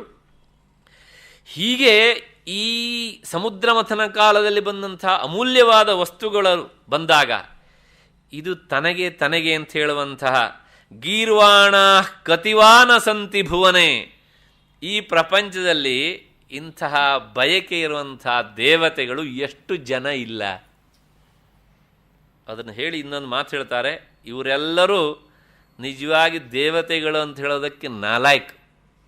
ಭಾರಾದಿವಃ ಕೇವಲಂ ಅಂದರೆ ಸ್ವರ್ಗಕ್ಕೆ ಭಾರ ಇವರೆಲ್ಲ, ಅಲ್ಲಿರೋದಕ್ಕೆ ಇವರು ಅಯೋಗ್ಯರು ಅಂತ. ಏನೋ ಕನ್ನಡದಲ್ಲಿ ಒಂದು ಮಾತು ಹೇಳ್ತಾರಲ್ಲ, ಭೂಮಿಗೆ ಭಾರ ಕೂಳಿಗೆ ದಂಡ ಅಂತ. ಅದರ ಛಾಯೆಯನ್ನು ಇಲ್ಲಿ ಇಟ್ಟಿದ್ದಾರೆ ನೀಲಕಂಠ ದೀಕ್ಷಿತರು. ಯಾಕೆ ಅಂತ ಕೇಳಿದರೆ, ನಿಜವಾಗಿಯೂ ನಿಮಗೆ ಸಾಮರ್ಥ್ಯ ಇದ್ದಿದ್ದರೆ, ನಿಜವಾಗಿಯೂ ನಿಮಗೇನಾದರೂ ಪ್ರಪಂಚಕ್ಕೆ ಮಾಡಬೇಕು ಅನ್ನೋಂಥ ಉದಾರತನ, ಮಹೋಪಕಾರದ ಬುದ್ಧಿ ಇದ್ದದ್ದಿದ್ದರೆ ನೀವೇನು ಮಾಡ್ತಾ ಇದ್ರಿ ಕೇಳಿದರೆ, ನಿಷ್ಕ್ರಾಂತೆ ಗರಲೆ ದ್ರುತೆ ಸುರಗಣೆ ನಿಶ್ಚೇಷ್ಟಿತೆ ವಿಷ್ಟಪೆ. ಆ ಇಡೀ ದೇವತೆಗಳ ತಂಡ ಹೇಗೆ ಓಡಿತು ಕೇಳಿದರೆ, ಅವರು ಓಡಿ ಹೋದ್ಮೇಲೆ ಆ ಜಾಗ ಒಂಥರ ಈ ಬೆಂಗಳೂರು ಬಂದಾದಾಗ ಬಿಕೋವು ಅಂತ ಅನಿಸತ್ತಲ್ಲ, ಹಾಗಿತ್ತು. ಇಲ್ಲೆಲ್ಲ ನಿಜವಾಗಿ ಈ ದೇವತೆಗಳು ಇದ್ರೋ ಅಂತ ಅನಿಸ್ತಿತ್ತು. ಅಷ್ಟರ ಮಟ್ಟಿಗೆ ನೀವೆಲ್ಲರೂ ಊಟ ಕಿತ್ತಿದ್ದೀರಿ. ಆದರೆ ನಿಮಗೆ ನಿಜವಾಗಿ ಕೈ ಮುಗಿಯೋದಕ್ಕೆ ನನ್ನ ಮನಸ್ಸು ಒಪ್ತಾ ಇಲ್ಲಪ್ಪ. ಯಾಕೆ ಹಾಗಿದ್ರೆ ಯಾರಿಗೆ ಕೈ ಮುಗಿಬೇಕು ಹೇಳಿದರೆ, ಅಂತಹ ಸ್ಥಿತಿಯಲ್ಲಿ ಜಗತ್ತಿಗೆ ಆಪತ್ತು ಬಂದಾಗ ಅದರ ರಕ್ಷಣೆಗೋಸ್ಕರ ನಾನಿದ್ದೇನೆ ಅಂಥೇಳಿ ಮಾ ಭಯಿಷ್ಟ, ಯಾರೂ ಹೆದರೋ ಅವಶ್ಯಕತೆ ಇಲ್ಲ ಅಂಥೇಳಿ ಕೈ ಎತ್ತಿಕೊಂಡು ಮೇಲಕ್ಕೆ ಬಂದಲ್ಲ ಅಭಯಹಸ್ತವನ್ನು ನೀಡಿದಂಥ ಆ ಪರಮೇಶ್ವರ, ಅಂಥವನಿಗೆ ಆವಿರಾಸ ಧುರಿಯೋ ದೇವಸ್ತಮೇವಸ್ತುಮಃ. ಹಾಗಾಗಿ ನಾನು ಸ್ತೋತ್ರ ಮಾಡುವುದಾದರೆ ಆ ಪರಮೇಶ್ವರನ ಸ್ತೋತ್ರ ಮಾಡ್ತೇನೆ. ಯಾಕೆ ಬೇರೆಯವನ ಸ್ತೋತ್ರ ಮಾಡೋದಿಲ್ಲ ಕೇಳಿದರೆ, ಈ ಮಿಕ್ಕುಳಿದ ದೇವತೆಗಳಿಗೂ ನಮಗೂ ಏನೂ ವ್ಯತ್ಯಾಸ ಇಲ್ಲ. ನಮಗೆ ಹೇಗೆ ಎಲ್ಲ ಆಸೆ ಆಮಿಷ ಕಾಮನೆಗಳು ಉಂಟೋ, ನಮಗಿಂತ ಜಾಸ್ತಿ ಅವರಿಗಿದ್ದಾಗ ಕಾಣುತ್ತೆ. ಹಾಗಾಗಿ ಈ ವಿಷಯದಲ್ಲಿ ನಾವಿಬ್ಬರೂ ಸಮಾನ ಅಂತ ಆದಮೇಲೆ ಮತ್ತು ನನಗಿಂತ ಹೆಚ್ಚುಗಾರಿಕೆ ನಿನ್ನಲ್ಲಿ ಏನುಂಟು? ಕೈ ಮುಗಿಸಿಕೊಳ್ಳಲಿಕ್ಕೆ ಬೇಕಂತ ಯಾವ ಅರ್ಹತೆ ನಿಮ್ಮಲ್ಲಿ ಉಂಟು? ಯಾವುದೂ ಇಲ್ಲ ನಿಮ್ಮಲ್ಲಿ. ಹಾಗಾಗಿ ನಾನು ನಿಮಗೆ ಕೈ ಮುಗಿಯೋದಿಲ್ಲ, ನಾನು ನಿಮಗೆ ತಲೆ ಬಾಗೋದಿಲ್ಲ. ಹಾಗಾಗಿ ತಲೆ ಬಾಗೋದಾದರೆ ಯಾರಿಗೆ ಕೇಳಿದರೆ ದೇವಸ್ತಮೇವಸ್ತುಮಃ ಅಂತ ಪರಮೇಶ್ವರನಿಗೆ ತಲೆ ಬಾಗ್ತಾನೆ, ಅವನನ್ನು ನಾನು ಸ್ತುತಿ ಮಾಡ್ತೇನೆ ಅಂತ. ಇದಿಷ್ಟು ಈ 2 ಶ್ಲೋಕಗಳಲ್ಲಿ ಬಂದಂತಹ ತಾತ್ಪರ್ಯ. ಇದನ್ನು ನಿಮ್ಮ ಮುಂದೆ ಇಟ್ಟೆ. ಅಂದರೆ ಇದರೊಳಗೆ ಏನು ಹೇಳ್ದಂಗಾಯಿತು 2 ಶ್ಲೋಕದಲ್ಲಿ ಕೇಳಿದರೆ, ಈಶ್ವರ ವಿಷಪಾನವನ್ನು ಮಾಡಿ ಜಗತ್ತಿಗೆ ಬಂದಂಥ ಆಪತ್ತನ್ನು ಹೋಗಲಾಡಿಸಿದ, ದೇವತೆಗಳಿಗೆ ಬಂದಂಥ ಸಂಕಷ್ಟವನ್ನು ಹೋಗಲಾಡಿಸಿದ ಅಂತ. ಮುಂದೆ ಆ ಕಥೆ ಮುಂದುವರಿಯುತ್ತೆ, ಅಮೃತ ಬರುತ್ತೆ, ಅದರ ವಿತರಣೆ ಆಗುತ್ತೆ, ಏನೆಲ್ಲ ಆಗಬೇಕು ಅಂತ ಅಲ್ಲಿಗೆ ಬಿಟ್ಟುಬಿಡೋಣ. ಆದರೆ ಒಬ್ಬ ಕವಿ ಬಹಳ ಚಮತ್ಕಾರವಾಗಿ ಹೇಳ್ತಾನೆ, ಭಗವತ್ಪಾದರು ಈಶ್ವರ ವಿಷಪಾನ ಮಾಡಿದ್ದಕ್ಕೆ ವೇದಾಂತದ ಹಿನ್ನೆಲೆಯಲ್ಲಿ ನಮ್ಮ ಮನಸ್ಸು ಒಪ್ಪುವ ಹಾಗೆ 2 ಶ್ಲೋಕಗಳನ್ನು ಕೊಟ್ಟರು. ಮತ್ತು ನೀಲಕಂಠ ದೀಕ್ಷಿತರು ಅದಕ್ಕೆ ಸಂಬಂಧಪಟ್ಟಂತಹ ಮಾತನ್ನು ಹೇಳಿದರು. ಇನ್ನೊಬ್ಬ ಕವಿ ಇವತ್ತಿನ ಕಾಲಕ್ಕೆ ಹೋಲಿಸಿ ಈಶ್ವರ ವಿಷಪಾನವನ್ನು ಯಾಕೆ ಮಾಡಿದ ಅನ್ನೋದಕ್ಕೆ ಒಂದು ಕಾರಣ ಕೊಡ್ತಾನೆ. ಅದನ್ನು ನಾವು ತಿಳ್ಕೊಳ್ಬೇಕು. ಅದು ವಿಷಪಾನಕ್ಕೆ ಸಂಬಂಧಪಟ್ಟಿದ್ದು, ಒಂದು ದೃಷ್ಟಿಯಲ್ಲಿ ನಿಂದಾಸ್ತುತಿ ಇದ್ದ ಹಾಗೆ. ಹಾಗಾಗಿ ತಿಳ್ಕೊಳ್ಬೇಕು. ಅದಕ್ಕಿಂತ ಜಾಸ್ತಿ ಆ ಘಟನೆ ನಮ್ಮ ದಿನನಿತ್ಯದ ಬದುಕಿಗೆ ತುಂಬ ಹತ್ತಿರವಾದಂಥದ್ದು. ಹಾಗಾಗಿ ಅದನ್ನು ತಿಳ್ಕೊಳ್ಬೇಕು. ಏನು ಹಾಗಿದ್ರೆ ಅಂದರೆ, ಯಾಕೆ ವಿಷ ಕುಡ್ದ ಈಶ್ವರ? ಏನೋ ಬಲವಾದ ಕಾರಣ ಇರಬೇಕು ಅದಕ್ಕೆ. ಏನು ಕಾರಣ?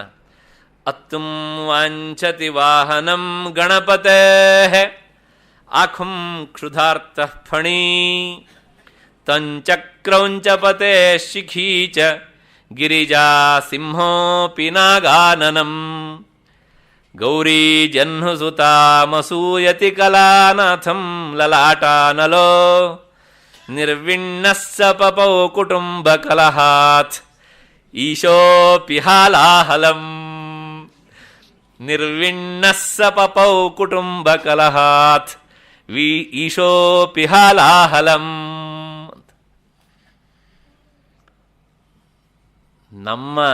ನಿಮ್ಮ ಸಂಸಾರದ ತಾಪತ್ರಯಕ್ಕಿಂತಲೂ ಈಶ್ವರನ ಸಂಸಾರದ ತಾಪತ್ರಯ ಅದು ತಾಪಶತ ಆಗಿಬಿಟ್ಟಿತ್ತಂತೆ. ಹಾಗಾಗಿ ಆತ ವಿಷಪಾನ ಮಾಡಿದ ಅಂತ. ಏನು ಆ ಸಂದರ್ಭ ಆಗಿದ್ರೆ ಅಂದರೆ, ಒಂದು ಸಲ ಈಶ್ವರ ಕೈಲಾಸ ಪರ್ವತದಲ್ಲಿ ಅವನ ಪರಿವಾರದ ಸದಸ್ಯರ ಜೊತೆ ಎಲ್ಲ ಕುಳಿತಿದ್ದಾನೆ. ಪಾರ್ವತಿ ಇದ್ದಾಳೆ, ಮತ್ತು ಗಣೇಶ ಪಕ್ಕದಲ್ಲಿದ್ದಾನೆ, ಈ ಕಡೆಗೆ ಕಾರ್ತಿಕೇಯ ಇದ್ದಾನೆ. ಮತ್ತು ಇವರಿಷ್ಟೇ ಅಲ್ಲ, ಅವರವರ ವಾಹನಗಳು ಮುಂದುಗಡೆಗೆ ಬಂದು ನಿಂತಿವೆ. ಈಶ್ವರನ ವಾಹನ ವೃಷಭ, ಮತ್ತು ಪಾರ್ವತಿಯ ವಾಹನ ಸಿಂಹ, ಕಾರ್ತಿಕೇಯನ ವಾಹನ ನವಿಲು, ಗಣೇಶನ ವಾಹನ ಮತ್ತು ಇಲಿ. ಮತ್ತು ಈಶ್ವರನ ಕೊರಳಿನಲ್ಲಿ ಹಾವು ಸಹ ಉಂಟು, ನಾಗಾಭರಣ ಅವನು. ಮತ್ತು ಈಶ್ವರನ ತಲೆಯಲ್ಲಿ ಚಂದ್ರ ಇದ್ದಾನೆ, ಮತ್ತು ಗಂಗೆ ನೋಡ್ತಾ ಇದ್ದಾಳೆ ಮೇಲಕ್ಕೆ. ಇದಿಷ್ಟನ್ನು ಕಲ್ಪಿಸಿಕೊಳ್ಳಿ. ಹೀಗುಂಟು ಸನ್ನಿವೇಶ, ಸಂತೋಷವಾದಂಥ ವಾತಾವರಣ. ಆಗ ಇದ್ದಕ್ಕೆ ಇದ್ದ ಹಾಗೆ ಏನಾಯಿತು ಕೇಳಿದರೆ, ಅತ್ತುಂ ವಾಂಛತಿ ವಾಹನಂ ಗಣಪತೇ ಆಖುಂ ಕ್ಷುಧಾರ್ಥ ಫಣಿ. ಆ ಸಂತೋಷದ ವಾತಾವರಣದಲ್ಲಿ ಆ ಗಣಪತಿಯ ವಾಹನ, ಗಣಪತಿಯನ್ನು ಹೊತ್ತು ಹೊತ್ತು ಸುಸ್ತಾಗಿತ್ತು. ಅದಕ್ಕೆ ಇವತ್ತೇನೋ ಪರವಾಗಿಲ್ಲ, ನಮ್ಮ ಯಜಮಾನರು ಕುಳಿತಿದ್ದಾರಲ್ಲ ಅಂತ ಅವರು ಕುಳಿತಷ್ಟೊತ್ತು ಅದಕ್ಕೂ ರೆಸ್ಟು. ಹಾಗಾಗಿ ಅಲ್ಲೇ ಆ ಕಡೆಯಿಂದ ಈ ಕಡೆಗೆ, ಈ ಕಡೆಯಿಂದ ಆ ಕಡೆಗೆ ಓಡಾಡ್ತಾ ಇತ್ತು ಇಲಿ. ಒಂದು ಸಲ ಓಡಾಡ್ತು, ನೋಡ್ತು ಈಶ್ವರನ ಕತ್ತಲ್ಲಿರುವಂತಹ ಹಾವು. 2 ಸಲ ಓಡಾಡ್ತು, ಅರೆ ಭಾರಿ ಓಡಾಡ್ತಾ ಉಂಟಲ್ಲ ಇದು, ಎಷ್ಟು ಇದರ ಆಟವೋ ಆಟ ಭಾಳ ಜೋರಾಗಿದೆಯಲ್ಲ ಅಂಥೇಳಿ ಆಲೋಚನೆ ಮಾಡ್ತಾ, ನನಗೂ ಈಶ್ವರ ಹೊಟ್ಟಿಗೆ ಹಾಕದೆ ಬಹಳ ದಿವಸ ಆಗಿದೆ, ಏಕಾದಶಿ ಆಗಿಬಿಟ್ಟಿದೆ, ದ್ವಾದಶಿ ಇಲ್ಲವೇ ಇಲ್ಲ ಇತ್ತೀಚೆಗೆ. ಹಾಗಾಗಿ ಕ್ಷುಧಾರ್ಥ, ಹಸಿವಿನಿಂದ ಬಳದಂಥ ಹಾವು ಡರ್ರಂತ ಈಶ್ವರನ ಹತ್ರ ಹೇಳಲಿಲ್ಲ ಕೇಳಿ ಅಂತ ಬಂತು, ಆ ಇಲಿಯನ್ನು ಗಬಕ್ಕಂತ ಹಿಡಿದೇ ಬಿಡ್ತು. ಕ್ಷುಧಾರ್ಥ ಫಣಿ. ಯಾವಾಗ ಈ ಹಾವು ಹೋಗಿ ಇಲಿಯ ಮೇಲೆ ಅಟ್ಯಾಕ್ ಮಾಡಿತು ತಿನ್ನೋದಕ್ಕೆ ಅಂಥೇಳಿ, ಕಾರ್ತಿಕೇಯನ ವಾಹನವಾದಂಥ ನವಿಲು ನೋಡ್ತಾ ಇತ್ತು. ಓಹೋ ಹೋ ಹೋ ಹೋ, ನನ್ನ ಯಜಮಾನ ಕಾರ್ತಿಕೇಯ, ಅವನ ಅಣ್ಣ ಗಣೇಶ, ಅವನ ವಾಹನವನ್ನು ನೀನು ತಿಂತೀಯ ಅಂತಾರೆ. ನಿನಗೆಷ್ಟು ಕೊಬ್ಬು ಅಂದರೆ, ನನಗೊಂಥರ ದೊಡ್ಡ ಬಾಸು ಅವನು ಗಣೇಶ, ಅವನ ವಾಹನವನ್ನು ನೀನು ತಿಂತೀಯ ಅಂತಾದರೆ ನಿನಗೆಷ್ಟು ಕೊಬ್ಬು ನಿನಗೆ ಅಂತ ಹೇಳಿದ್ದೆ. ತಡ ಮಾಡಲಿಲ್ಲ, ಢರ್ರ ಅಂತ ಹೇಳಿ ಆ ಹಾವನ್ನು ಹಿಡಿದೇ ಬಿಡ್ತು. ತಗೊಳ್ಳಿ, ಇಲಿ ಹಾವಿನ ಬಾಯಿಯೊಳಗೆ, ಹಾವು ಈಗ ನವಿಲಿನ ಬಾಯಿಯೊಳಗೆ. ಇಷ್ಟು ಆಗ್ತಾ ಇದ್ದಾಗ ಏನಾಯಿತು ಕೇಳಿದರೆ, ಗಿರಿಜಾ ಸಿಂಹೋ ಪಿನಾಗಾನನಂ. ಇದನ್ನು ನೋಡ್ತಾ ನೋಡ್ತಾ ಗಣೇಶ್ನಿಗೆ ಗಾಬರಿ ಆಯಿತು.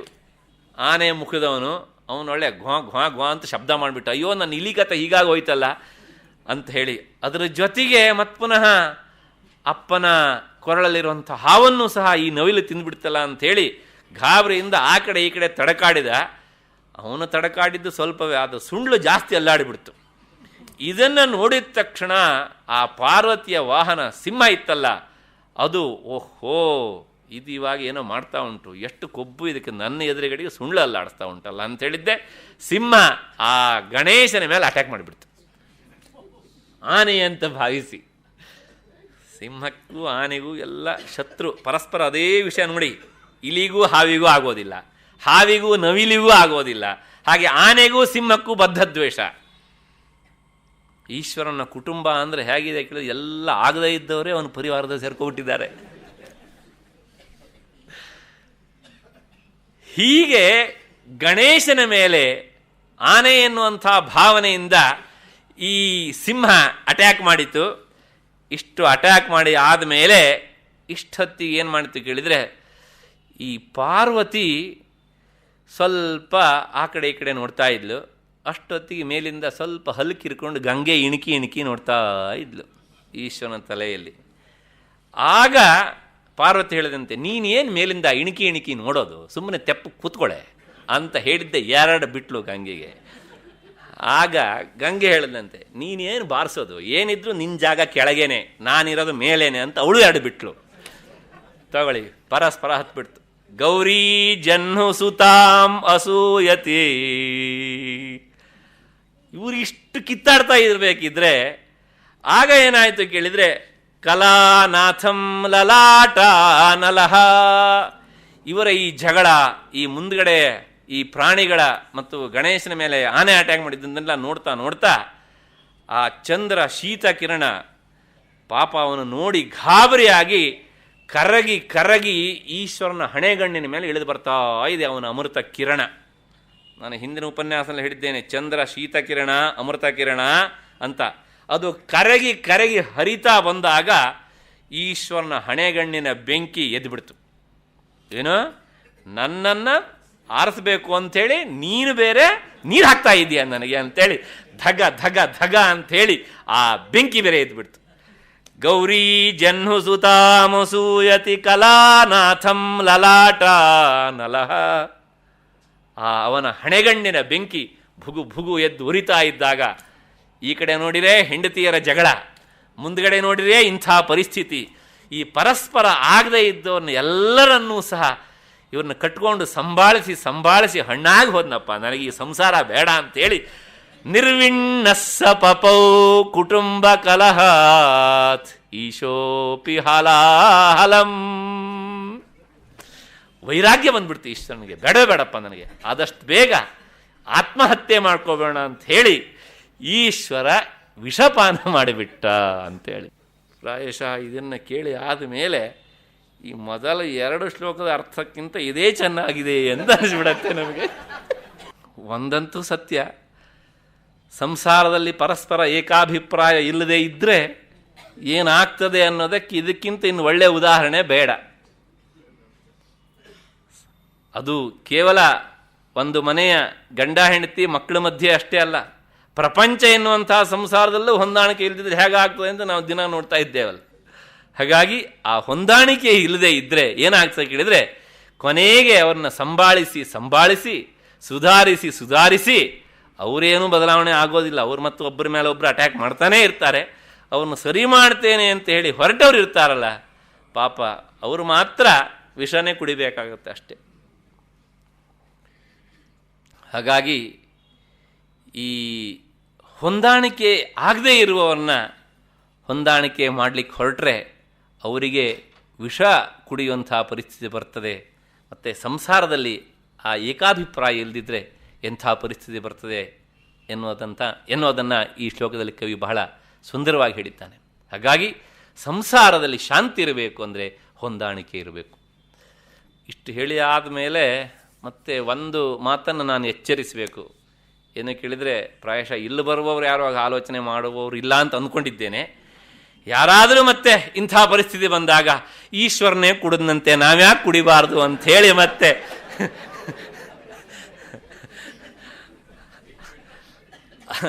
ಅದನ್ನು ಧನಾತ್ಮಕವಾಗಿ ತೆಗೆದುಕೊಳ್ಳಬೇಡಿ, ಗುಣಾತ್ಮಕವಾಗಿ ತೆಗೆದುಕೊಳ್ಳಬೇಡಿ.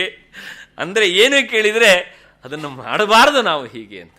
ಹಾಗಾಗಿ ಇದನ್ನು ಮಾಡಬಾರ್ದು ಎನ್ನುವ ವಿಷಯದಲ್ಲಿ ನಮಗೆ ಆದರ್ಶ ಆಗಬೇಕೆ ಅಷ್ಟೇ ಹೊರತು ಈಶ್ವರನೇ ಕುಡ್ದಾದ್ಮೇಲೆ ಮತ್ತೆ ನಾವ್ಯಾಕೆ ಬಿಡಬೇಕು ಅಂಥೇಳಿ ಸಣ್ಣ ಪುಟ್ಟ ಏನೇ ವ್ಯತ್ಯಾಸ ಅದನ್ನು ಸಹ ನಮಗೂ ಇರಲಿ ಅಂತೇಳಿ ಮತ್ತೆ ಒಂದು ತೊಟ್ಟು ನೋಡಲಿಕ್ಕೆ ಹೋಗುವಂತಹ ಮನಸ್ಸು ಬರಬಾರದು, ಹಾಗೆ ಆಲೋಚನೆಯೂ ಮಾಡಬಾರ್ದು ಎನ್ನುವಂಥ ವಿಷಯವನ್ನು ನಿಮ್ಮ ಮುಂದೆ ಇಡ್ತಾ ಈ 2 ಶ್ಲೋಕಗಳು ಮತ್ತು ಅದಕ್ಕೆ ಪೂರಕವಾದಂತಹ ಈ ಶ್ರೀ ನೀಲಕಂಠ ದೀಕ್ಷಿತರ ಶ್ಲೋಕ ಮತ್ತು ಈ ಕವಿಯ ಶ್ಲೋಕವನ್ನು ನಿಮ್ಮ ಮುಂದೆ ಇಟ್ಟಿದ್ದೇನೆ. ಮತ್ತು ಮುಂದಿನ ಶ್ಲೋಕ ನಾಲಂವಾ ಸಕೃದೇವ ದೇವ ಎನ್ನುವಂಥದ್ದು. ಆ ಶ್ಲೋಕದ ಅರ್ಥ ಮತ್ತು ವಿವರಣೆ ಏನು ಅನ್ನೋದನ್ನು ನಾಳೆ ಸೇರಿದಾಗ ನೋಡೋಣ. ಅಲ್ಲಿಯವರೆಗೆ ನಿಮ್ಮೆಲ್ಲರಿಗೂ ನನ್ನ ನಮಸ್ಕಾರ ಮತ್ತು ಕೃತಜ್ಞತೆಗಳು.